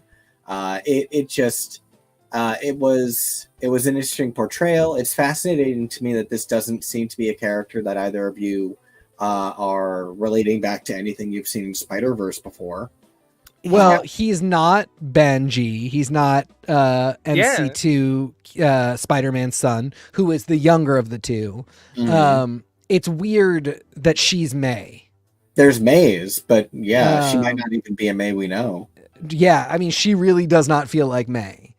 And that's tough. Yeah. I just want to intersect with Alley Galactic for a second. With the best thing about this is it means that we're 1 month closer to Ultimate X-Men. Yeah. I have a really weird relationship with this upcoming Ultimate X-Men book. We were the first podcast to get to interview Peach Momoko in America, and it was a very cool distinction. It was a very special moment for us. And that she was already working on this while she was having these very cagey, very sweet talks with us was amazing. I can't think of a creator who deserves this more. I can't think of a worse time for it. Whatever this becomes, it can't be the flagship because John Hickman is the leader of this universe. And John Hickman is not going to step aside and say, oh, let me scrap all my plans for all of my titles that I am show running this universe with to make room for this brilliant voice. But I also understand that when you're launching the Ultimate Universe, there is no more room for Demon Days. It was a boutique idea, and it was a very cool boutique idea. But boutique ideas are boutique. They cost more. They cost more to produce. They have a specific lifespan. They have a target audience, and then they end. And we find ourselves in a position where Peach Momoko could no longer have her own corner of publishing because it simply was no longer profitable in the same way. So what do? You put her on the other really cool corner. She doesn't have the same freedom of dexterity under Hickman that she would of her own total volition. And that's where I'm nervous. But is that maybe a good thing? Like, I can see why you're nervous, but I could see that turning out really well for her in terms of like this. Some people thrive under restrictions, and Peach Momoko's beautiful art and voice being funneled into a direction of there's got to be some recognizable structure and some very like modern, urban world we kind of recognize structure. But clearly from what we've seen in preview pages and what we're seeing in other stories, there's a lot of room to be something else and something different and not just the X-Men, but in a different universe. My fear is that they'll let her do whatever she wants and then just ignore it. That is also very possible. That's where I'm nervous that they're going to be like, oh my God, Peach it up. Oh my God, fuzzy navels for everybody. Doesn't matter and then anymore. At the last second, be like, by the way, this book happened 6 months ago and nothing else is interacting with it. And Ali Galactic, Ali G, the Ali G show, as Kevo said into the chat, never apologize for any positive conversation. One of the big things that I'm always thinking about when it comes to things like Ultimate Spider-Man is why Spider-Man? I understand why Batman. He's a billionaire and he knows karate and he hangs out with all the coolest people. And even when he's not that interesting, what he does is interesting. Solving detective stories is interesting. So I always get why Batman, even though I don't always love Batman. That's not even a question. I get why Wonder Woman. She represents truth, defending people, kindness, warmth. I get why Green Lantern. He is literally only held back by the limits of his imagination. And yeah, to Ali Galactic's question, isn't he the best-selling character at Marvel? But then that's my question. Why? I get why Miles Morales, he's cool. But I don't necessarily always get why Peter Parker. And it's about the iteration of Peter Parker. I don't react in any way to Tobey Maguire. I do react to Andrew Garfield. I like Tom Holland, but I'm an Andrew Garfield guy. Kevo, is there something that Spider-Man's you, or are you like Spider-Man? I'm so susceptible to marketing, so it's hard for me to tell if I am just someone who enjoys Spider-Man because Spider-Man was able to become such a public figure, or if it is the same thing that everyone else responds to. I think it is easy for a lot of people to see themselves in Spider-Man because he's not always the best, but he's not always the worst. He's not, this giant He-Man figure that is Captain America. He's not the full genius that is Tony Stark, but he's still pretty athletic and he's still pretty smart. So, it's a projection that you can allow yourself without feeling like you are being a little bit too much, I completely agree. And I just want to say that I see that Ali Galactic is saying it's all X-Men and soups over there. I just want to say that it's X-Men, Daredevil, and Green Lantern over here. I'm trying to hide the worst person in the world, Hal, so that he actually shows up, because my green screening effect always makes my worst person in the world, Hal Jordan, show up really poorly. But I really get it. I do also. I'm in my DC phase again. So I really get it. Kevo, one of the things that I want to say about what you're saying about the indoctrination of Spider-Man into our cultural zeitgeist, we all just sort of accept Spider-Man. He's cool. We don't even think twice about it, which is why I think it's always so hard for Marvel to manipulate in a new Spider-Man and makes Miles' appearance in Ultimate Invasion hysterical when Maker is like, hey, do you want to be my little Ultimate Prince? And Miles is like, get away, old white man. And Maker is like, I just didn't think it would be cute if I didn't offer you a role in my new universe. And did you know we're from the same universe? We're the only two people who survived. I mean, it's more like he's like, hey, kid, you want to ride home? But he doesn't tell you that he's actually taking you to a horrifying dungeon that's just 5 miles from your house. But there is something so Batman and Robin-y about the way he talks to him. Yes. I wouldn't feel right going without you. You want to come?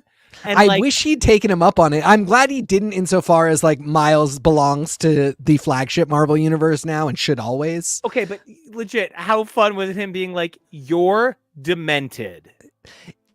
Yes, it was super fun and so right. It was really funny. It was one of the best moments. It is only that him going with Maker and being like, chill on your most insane impulses, friend, could have been its own story that was very fun. Like the two of them, because what I thought we were getting out of this was actually rebooting the Ultimate Universe. Right. When this started, I really thought that by Ultimate Universe, we would see, everything up through the one where Magneto floods everything. The universe is back to the Ultimatum. Everything like before Ultimatum came back and we're back there. So hippie Thor, not hyper violent Thor. Wolverine I loves think beheading people. He doesn't have an origin. Yeah. Sinister is Apocalypse, Wolverine, Cable. Anyway. There's a guy named Magician. Yeah. This is before Jean Grey dyed her hair black. Colossus wasn't super gay yet. No, Colossus is gay at that point. Oh, is he already gay? Yeah. Yeah. Duh. He's gay really early on. Comrade. Yeah. It's surprising. So anyway, I thought like, he says a couple things that very clearly to me are like, oh, he's rebooting the Ultimate Universe, which again takes us back to like, we just should have been doing this at Secret War. This is really late in the game. I mean, nobody really remembers Maker anymore. Anyway, I will fight you. I think he is. I love him. They don't. It's not his fault. It's their. They don't use him. Like he. I should wanted be. to say, if I may. Yeah. It's electromagic. Use him seldom. He's more powerful, to the point where it makes people go. Ah! If between Defenders Beyond and today, we had done Maker is also trying to get a Dominion. That is an incredible read. Yes, that could have been a two. That is an incredible read. He's an incredible read. Yeah. He really is. He's one of the very accomplished ones. And it sounds like you're not even mad that this isn't ultimately. No, not at all. It's just it was rebooting. it's a weird sell. Why say it like that? Don't Yeah. package it this way. You know. Why not call it the Marvelous Spider-Man? Yeah, just any other name for because it doesn't. Nobody asked for the Ultimate Universe to come back. Nobody asked for that branding. There's like 25 other adjectives associated with Marvel Comics. The Immortal Universe, the superlative Spider-Man, the superior Spider-Man universe. There's so many options. But he really does go to Miles and say, like, do you want to go home? And then where was he going to take him? To his dungeon in the woods. That's not the same thing. Stephen Sondheim's alleged sex dungeon. Yeah, alleged. We all do be legend that dungeon. I gotta be honest, I can't think of many places that I would have rather learned how to make musicals, but there you go. I mean, it's very Sweeney's basement. So, you know, harm you except for me with a safe word. There are so many opportunities to have made this just a little bit more the Stupendiverse. Allie, way to brand show. Way to brand, Allie. I think, you know, we've nailed it. We're gonna keep that one under our hats so that when we're all working for Marvel, we can just put it out there. But Secret Wars would have been a great place to start touching on this more. Aaron's Avengers, Maker being part of the Masters of Evil there would have made a ton of sense. Being in touch with the totems of the Avengers is a really important thing that's coming up. There's just so many places where I wish somebody was saying, hey, you have a brilliant idea. This guy has a brilliant idea. We can't just publish stuff randomly and be like, you like it, get into it. Here's some connective tissue to let you all work together. I just feel like so much of what we're doing is being like, you guys were into Dominions. It's Sinister now. I just need you to know that your shouting things voice always sounds like Mark Hoppus, and I'm feeling this. Yeah, that's the correct. Ultimate Universe. I'm feeling it. Yeah, it's everything to me. It's because if I do it any other way, it's the Tori Amos doing her Jewish record exec impression, and I can't let that happen. I didn't know if you were afraid that it just automatically goes into Tom DeLonge talking about aliens. No, I can do that in a quiet voice. Where are you? So the main thing I want to say... what are we taking away from this? What are we getting out of this? Oh boy, that tickles. I think the thing that has me the most excited about the Ultimate Universe is that I just want to burn the whole thing to the ground right now. I don't think that the Marvel Universe is in fighting form. And one of the things that makes the Marvel Universe so unique, right? And not to quote, the font from All Great Things, Grant Morrison, but one of the things that Grant pointed out in a recent interview is that the DC universe never had the Marvel universe's cohesion. It always felt like the different camps of the DC universe operated within their own sphere, and that the DC universe had Bat and Super and Wonder and Flash and Green. And I'll be honest, I'm doing a complete chronological Green Lantern read through. I'm like 200 something issues in. How little other people appear outside of the appearances in Justice League, where Hal sometimes has as many as 2 whole lines to himself, is boggling. The Marvel Universe was always about a cohesion. It's not anymore. What's going on in Daredevil is a hyper-romantic love song to many of the best elements of Daredevil, but it's not actually painting a cohesive picture of what's going on in Hell's Kitchen. I feel very much the same way about the X-Men at the moment. What this Ultimate Universe provides me is an opportunity to see I don't want to say a gray mirror, because it's not a dark mirror, but it's cloudy. It's purposefully cloudy. Yeah. It's an unclear reflection of an unclear Marvel universe that can only lead to a better sense of self. Nothing drove the 616 Marvel universe to be stronger, better, faster, smarter, and less, let's go with obnoxious, than seeing the success of the Ultimate Universe. You know, when DG Chichester thought the definition of making Daredevil look cool was making him the biggest Hulk ever, you know, we lost sight of Daredevil. Yeah, Daredevil can have some mass on him. That's real cool. But when Joe Quesada said, hey, you guys remember when Daredevil used to put his ass above his head and dance like a ballerina, right? But we can do that with a little bit of meat. It changed everything. But it couldn't have been without the reflection of other universes like the MC2 and the Ultimate Universe that made the Marvel Universe say, hey, wait a minute. We're not putting guys like Grant Morrison on new X-Men. Why not? I think this could be great for the for the Marvel Universe in that it's going to make it either evolve or die. And I would really like to see evolution, cake, or death.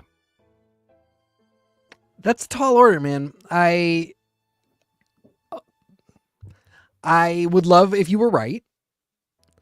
This feels maybe to me a little boutique. Cake or death, man. Like I said, I Boutique want you to cake. I want you to be right. I want this to be a cake or death situation. I want this to be an evolve or die situation. I like Ali Galactic. We'll eat the cake. I'll take the cake. But I don't think this is doing numbers. And I don't know, you know, you keep saying, and I don't like, I'm not condemning you for this. I think you are in some capacity right. And more than I think you're right, I hope you're right. You keep saying we're probably leading toward another gigantic reset, not X-Men reset from the ashes, but, completely level Marvel playing field and a restructuring that really allows with better synergy. We're going to Zamboni right over Avengers Tower, motherfuckers. I mean, yeah, that's what you're saying. You say it a lot, and I really want you to be right. And I see all the places where you point to it where it makes perfect sense to me. But then I keep seeing things where, like, what are we doing? I mean, are we just treading water? Are these all fillers? You know, am I just in this for 2 years reading filler and reading, you know, Gail Simone's best intentions when they're never going to let her write something? What were the Dave Navarro years of the Red Hot Chili Peppers? Were they really their own sound, or was it just albums between John Frusciante? You know, very important question. Very relevant to today. I mean, actually, kind of, sort of. Like, you know, what we're Funky saying... monks are on the run. Funky monks are completely on the run. But that's what we're saying. Is this an era of Ultimate or Marvel that is going to actually help us get somewhere new? Or is this biding time until Marvel comes up with a new Californication? Yeah. A new way to reinvent the thing they've been doing forever. Yes, we are saying John Focaccia bread. Red Hot Chili Pepper John Focaccia bread. Somewhere out there, Anthony Kiedis is like, I feel spiritual as people talk about me. This sort of reminds me of that Friends two-parter, and I think it was season 7, where they do that. What if these things happened to each of the 6 of us? Would we all still be friends? And of course, by the end of it, even Chandler ends up with Fat Monica. Joey ends up fired from Days of Our Lives. All the things that are supposed to happen to them happen. Rachel actually gets married, right? And then leaves. Duncan View from the Other Side plays quietly in the background. Yeah. Love that moment. But yeah, no, she leaves her dentist. And Susan never becomes a lesbian and is just still with Ross and is massively miserable. And super cheating on Ross. Yeah. But there's they get they get married. Susan is the lover, and that is her final appearance in the series, is in that episode of all episodes. Yeah. But this kind of feels like it's going to be, and he ends up Spider-Man, and Thor ends up Thor, and it's Fat just Monica an extra. ends up Iron Man. Yes. No, Fat Monica ends up Thor.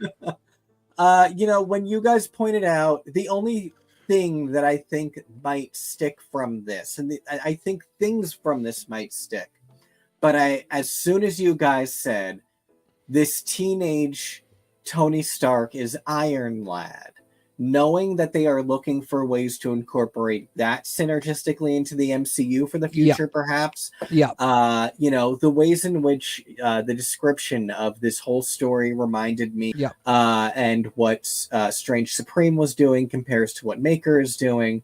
A lot of these things feel like testing the future of these Secret Wars that are going to be in film and potential stories they might do for the films going forward.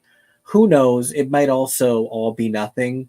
You know, I find some interesting things about it. I think this might be my favorite iteration of J. Jonah Jameson. By far. Yeah. Oh my God. Taking And the eye off. of all people, the person that I kept picturing playing this J. Jonah Jameson is Chris Evans. Yeah. Yeah. When like that Broadway play he did where he was the security guard with the mustache and the buzz cut, like I could really see. Yeah, Chris his hair Evans. is about that gray right now. I you know, love that. Yeah, that is actually a brilliant read. And it actually kind of, just to take it back to something else, this brings me, one of my biggest things with this is it brings up how ridiculous Marvel aging is. Oh yeah. As you guys are saying this, all I keep thinking is oh God, and now I can't think of his name. Oh, I'm so upset. I wanted him to play Jonathan Bennett. I think Jonathan Bennett would play the best Uncle Ben. I see that. His Marvel aging is so ridiculous. It doesn't. This Peter is 35, and the whole point is he was supposed to become Spider-Man 20 years ago, and we're saying 20 years has not passed for 616 Peter. 616 Peter is not 35, according to Marvel. 616 Peter might not even be 25. And they are drawn basically the same, but for a beard and some lines where Peter's like, you're not getting any younger, but he's still A, younger than me, so fuck off. B, gorgeous. He just has a beard. What the fuck? What are you talking about? It's just a beard. And they draw 15-year-old Peter to look like he's 9 and then are like, this is like the one that you know from the main universe. It's the weirdest thing. To me, the event that resets the Marvel Universe, my pitch is, it is a Franklin thing where Franklin admits that he has been completely fucking with the universe the entire time. And the biggest thing that he has been doing is messing with everyone's ages because he just doesn't know how old anybody is supposed to be. And it's the only thing that would make me okay with the idea that Cyclops isn't a 40-year-old fucking man. I don't understand grown-ups. I'm a little boy. Yes. Cola Scola just walks in. Hey guys, I'm Peter Parker. Anybody here know any hot daddies? I mean, cameras. Yes, this is all correct. This is what I think should happen. And it's just this massive intervention with this stupid kid to be like, you need to make me the age that I actually am. I think Captain Britain's should all just get Green Lantern rings, and the Marvel and DC universes should really recognize that this notion of protectorism, of separation of universe, is beginning to impede both's ability to evolve. Because there's this notion of sacred timeline. When Warner Brothers DC, then that whole situation completely tanks. Marvel will buy up the DC continuity and put it all together. It's fine. That's what I'm saying. Like, at any given point, like, Disney is in the position to be like, hey, Warner Brothers, we were reading this Newsweek article that said that you guys are broke last month. And we were thinking that we have all this extra mac and cheese. Do you guys just want to come have dinner? Warner Brothers? We will throw David Zaslav out of a plane with an actual gold parachute. He's really excited because he heard that somebody has mac and cheese. He does go for it. So, all right. I think we are at the logical. We are literally pitching that CEOs can't stop eating mac and cheese. So falling out of airplanes. Falling out of airplanes. We're at the end of this episode. I suggested he be pushed, but 6-1. Well, 616, as it were. I want to say that one of the things I am most excited about with this episode is that we, in partial progression over the course of the last year, have been evolving this show. And part of what's made it so hard to say goodbye to parts of this show has been my emotional attachment to people and an era that just really isn't what's available anymore.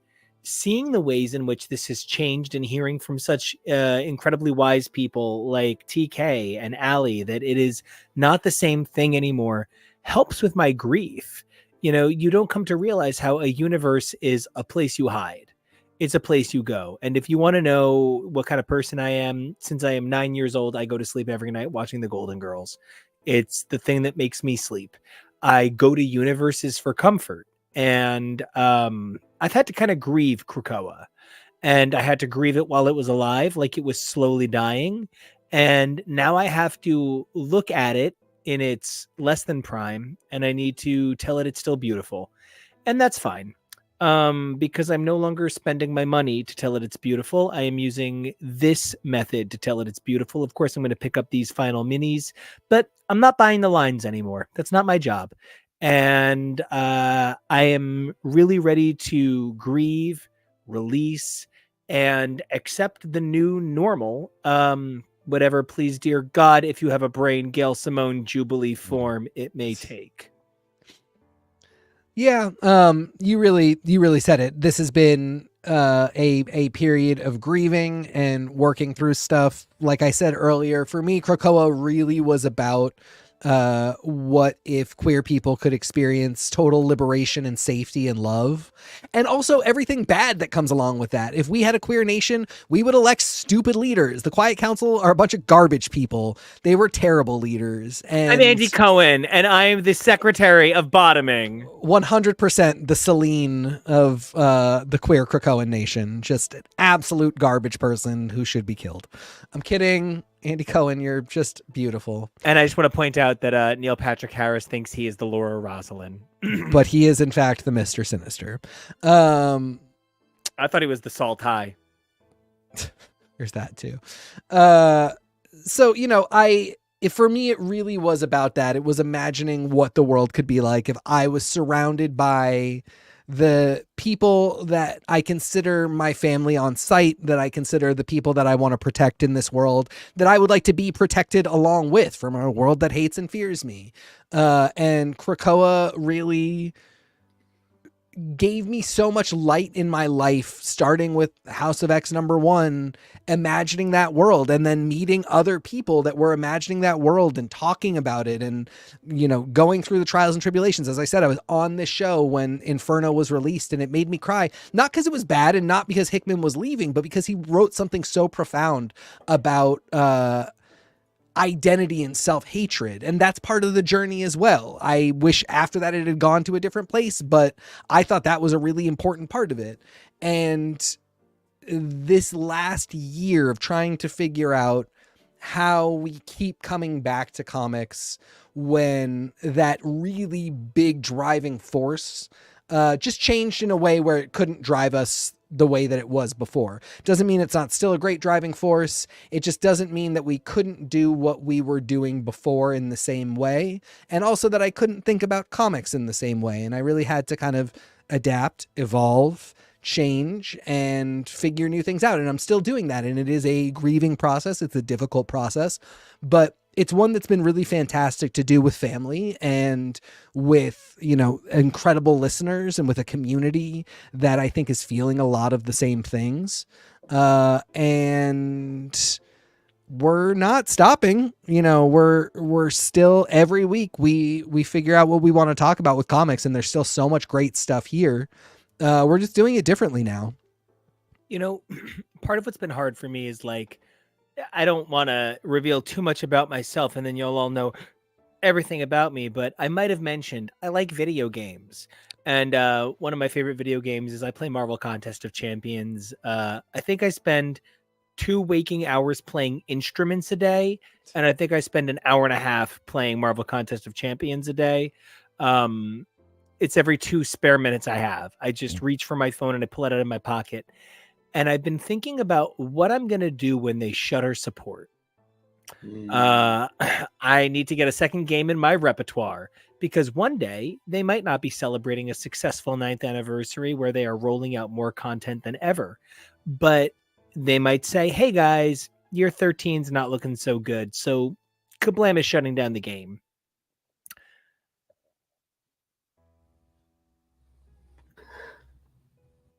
What am I gonna do? What dramatic timing. I mean, if we're lucky, that'll be right around the time the X-Men game that everybody is so upset isn't coming out tomorrow finally comes out. Oh my god, if we're lucky, it'll be when Vegnagun finally comes to take Spira. Are you kidding? That's the nightmare. And that is kind of how I feel about saying goodbye to a line of comics. And I feel like Allie, I've been trying to fill that spot, and I just want to say that spot for me was being a part of. Okay, this is so stupid. Let's laugh. I used to be a part of something called the Fumblers, which was a Sarah McLachlan mailing list hosted at a major domo that collected and sent out emails. And of course, I then joined Guyville, which was the Liz Fair one. And then shortly after that, I joined the Tori Amos one. And I would continuously join these mailing lists. And then one day I'm like 16 years old and like trying to have sex with like hot guys and like just don't have time in my life to respond to 277 emails a day. And so I set some of them to just the best of them. And then some of them go to newsletters once a week and then once a month. And then before you know it, you drop out of the mailing lists. I think I've been trying to fill that void since I discovered AOL keyword Marvel and sat in a chat room and, whoever that I didn't know at the time was a writer, but Red was a writer, was in the room. And then Buffy, and discovering that everybody was clamoring for those Buffy DVDs. And then Alias, and saw how many of us were trying to guess what the Rambaldi device was going to be. And then Tori Amos, and how many of us lived and died by the stories that unfolded on Scarlet's Web. And there is a certain dopamine content high when fiction just hits your soul right. Krakoa was that thing for so many of us, and I am just forever going to be trying to find things that remind me of all of those incredible experiences forever. But I'm stoked about what you just said because you just listed like sequentially a number of things that I'm obsessed with and loved that happened, and I got to live my life. I mean, Buffy was basically, it started in middle school and was all of high school for me. Alias was soon after that. One Tree Hill was in the mix as well. People always leave. That was for Kevo. You'll only have One Tree Hill. Guys, yep. I don't know. Anytime anybody's like that Julian isn't the best character on the show, I just think they weren't watching the right show. Well, I guess I wasn't watching the right show. Except for the thing with the baby, but that's fine. But the point is, we find many things to fall in love with. One of the things that I had queued up and ready to talk about is make sure to check out our coverage of the March solicits from last week, where we talk about a lot of upcoming comics, because there's always comic turnover. I was about to say, it's none of these things, but I feel like I could actually fall in love with Greg Weiss's Spectacular Spider-Man. That could be the thing. Whatever Greg Weissman wants to sell me, I'll buy. And it's not just that, but I also updated a little bit of our upcoming board. Oh, yeah. It needs some more work, but this even illustrates, we have so many other fandoms that we have come to cover on this show. We have the new season of RuPaul's Drag Race that we are going to be covering. I have watched the Mirage segment 30 fucking times. Honestly, this might be the closest thing that we have to Krakoa. Nobody loves each other like those girls love each other in the history of the franchise. We'll talk about it more later, but and also, we'll see what the second half exactly of the girls look like on screen. Maybe those are all villains. Maybe they're the nightmares. Maybe Megami really is that hot. Did everybody see that the cast of Discovery the crew and cast of Discovery didn't find out that it was ending until they were done, and then they had to go back and rework it? I'm worried. Anyway, can't wait to talk about this some more, because this was also really huge for me. Alley Galactic. Yes, we do. Yes, absolutely. Third things. I just want to say, you should check out Tolkien All About It, which is contributor Evelyn's amazing podcast about all things Tolkien. It's actually featured people like Raven, who is a longtime contributor to the show, as well as Evelyn's own super cool dad. So, as somebody who has been friends with Evelyn for like a decade now, I cannot recommend it enough. They just recorded the most recent episode, so definitely give it a listen. She is a genius about that stuff, and I cannot encourage you enough. Also, Allie, I want to tell you, I have been listening to the Andy Serkis reads, the Andy Serkis audiobook of Lord of the Rings that just came out. It's fantastic, obviously, because it's Andy Serkis and he's an amazing narrator. I alternate between that and Rosamund Pike reading Wheel of Time. She is also an amazing narrator. So, yeah, I'm in a very... I just want to say, I'm so glad Vanna White got to finally host Wheel of Time. Yeah, by a vowel, Aes Sedai. I don't know. I don't have it. There was a joke there, but I lost it. Anyway, yeah. It's his fault. I do love Lord of the Rings, and that is what I have to say. Anyway. All right, let's get off of this thing. We're just having too good a time. Like, I don't know. I haven't had such a good time talking about comics and laughing and thinking about the past in a while. Yeah, it's weird. Our last 2 comic episodes have been really fun, but also like very, there's a difficult catharsis that we go through while getting there. It's like when your therapist says your homework is to think of 5 things that you like about each day, and you're like, but 3 is really taxing. Yeah, exactly. That's why I stopped going. If I may, I feel like I was going through a similar feeling while I was rebuilding our coming soon board, thinking about how we have the conclusion of our Monarch coverage coming soon. Yeah. And, I just want to thank everybody who checked that episode out. What an incredible compliment. Yep. But, on top of that, we have the one and done that is going to be covering Echo, but then that'll be over. And I was trying to think about shows that we have upcoming. And when I was surprised to find how many I had, I started to feel a little bit better. And I think with this conclusive era of comics that you're finding yourselves in, it's a little, well, what are we going to cover next? But if I know the 2 of you, I am sure you will come up with plenty of things, comic and comic related, that you will be very excited to cover in the very near future. Oh, absolutely.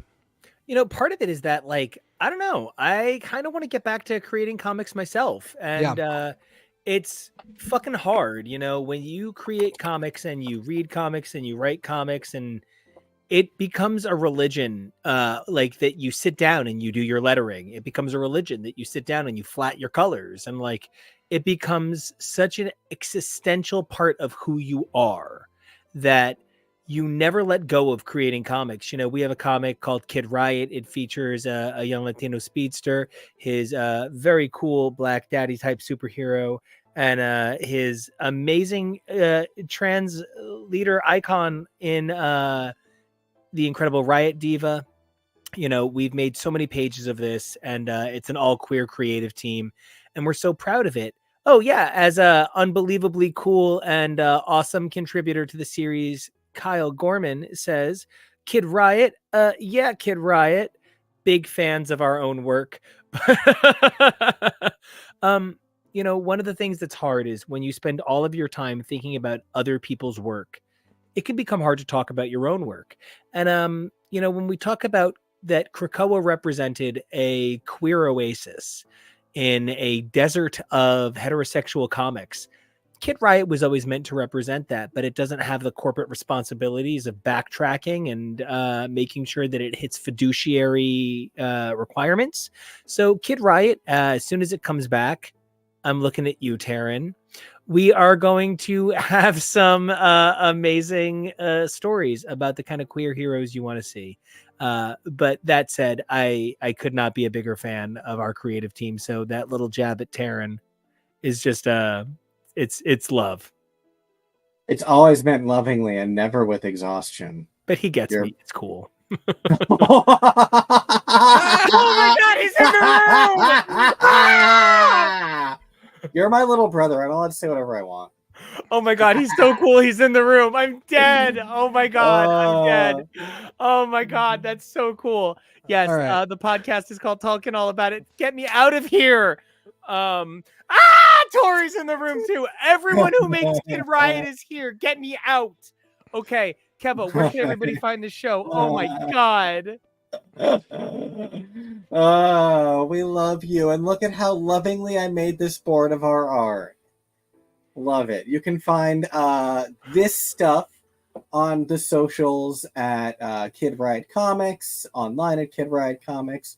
You can find all of these amazing broadcasts that we have been doing lately over on the streams tab, over on our board. We're very excited for part 2 of Drag Race this weekend. We're very excited for the finale of Monarch this week. And you can always find me, theoretically, at Kevo Really. That's Kevoreally. Teak, what about you, sir? I know where I can find you soon. You can find me at TK Elemental on all of your social medias. Yeah, that's all I have to say about that. Nico, where can everybody find you? You can find me evidently calling people in our chat out all over the internet. Yeah, you're calling them in. I'm calling them in. Yes. Ooh, I love summoning, that. Right? It's a through. Crossover. Oh my god, It's a crossover. It's a crossover. Name one law. Okay. I set the bar a little low with that one. Bones are a law. Diatomaceous earth. So I'm Nico Action. You can find me at NicoAction. You can check out my music at SoundCloud or all over this amazing channel. Also, again, an unbelievable number of cool new likes, subscribes, viewers. We just think you're the fucking best. So yeah, thanks everybody. Keep liking, subscribing, commenting. And you know what? I just want you to know your dislikes only fuel my strength. So just keep hitting dislike because it just makes me stronger. Don't keep hitting dislike. It just fucks the algorithm so bad. Anyway, you guys are the best. I could not be happier to be part of this show. It is the highlight of my week thrisely. So speaking of threes, 3 things you got to do: stay safe, be brave, evolve daily, and I guess if you got a bonus minute, eat cake. That is true. There's always time for cake. Okay.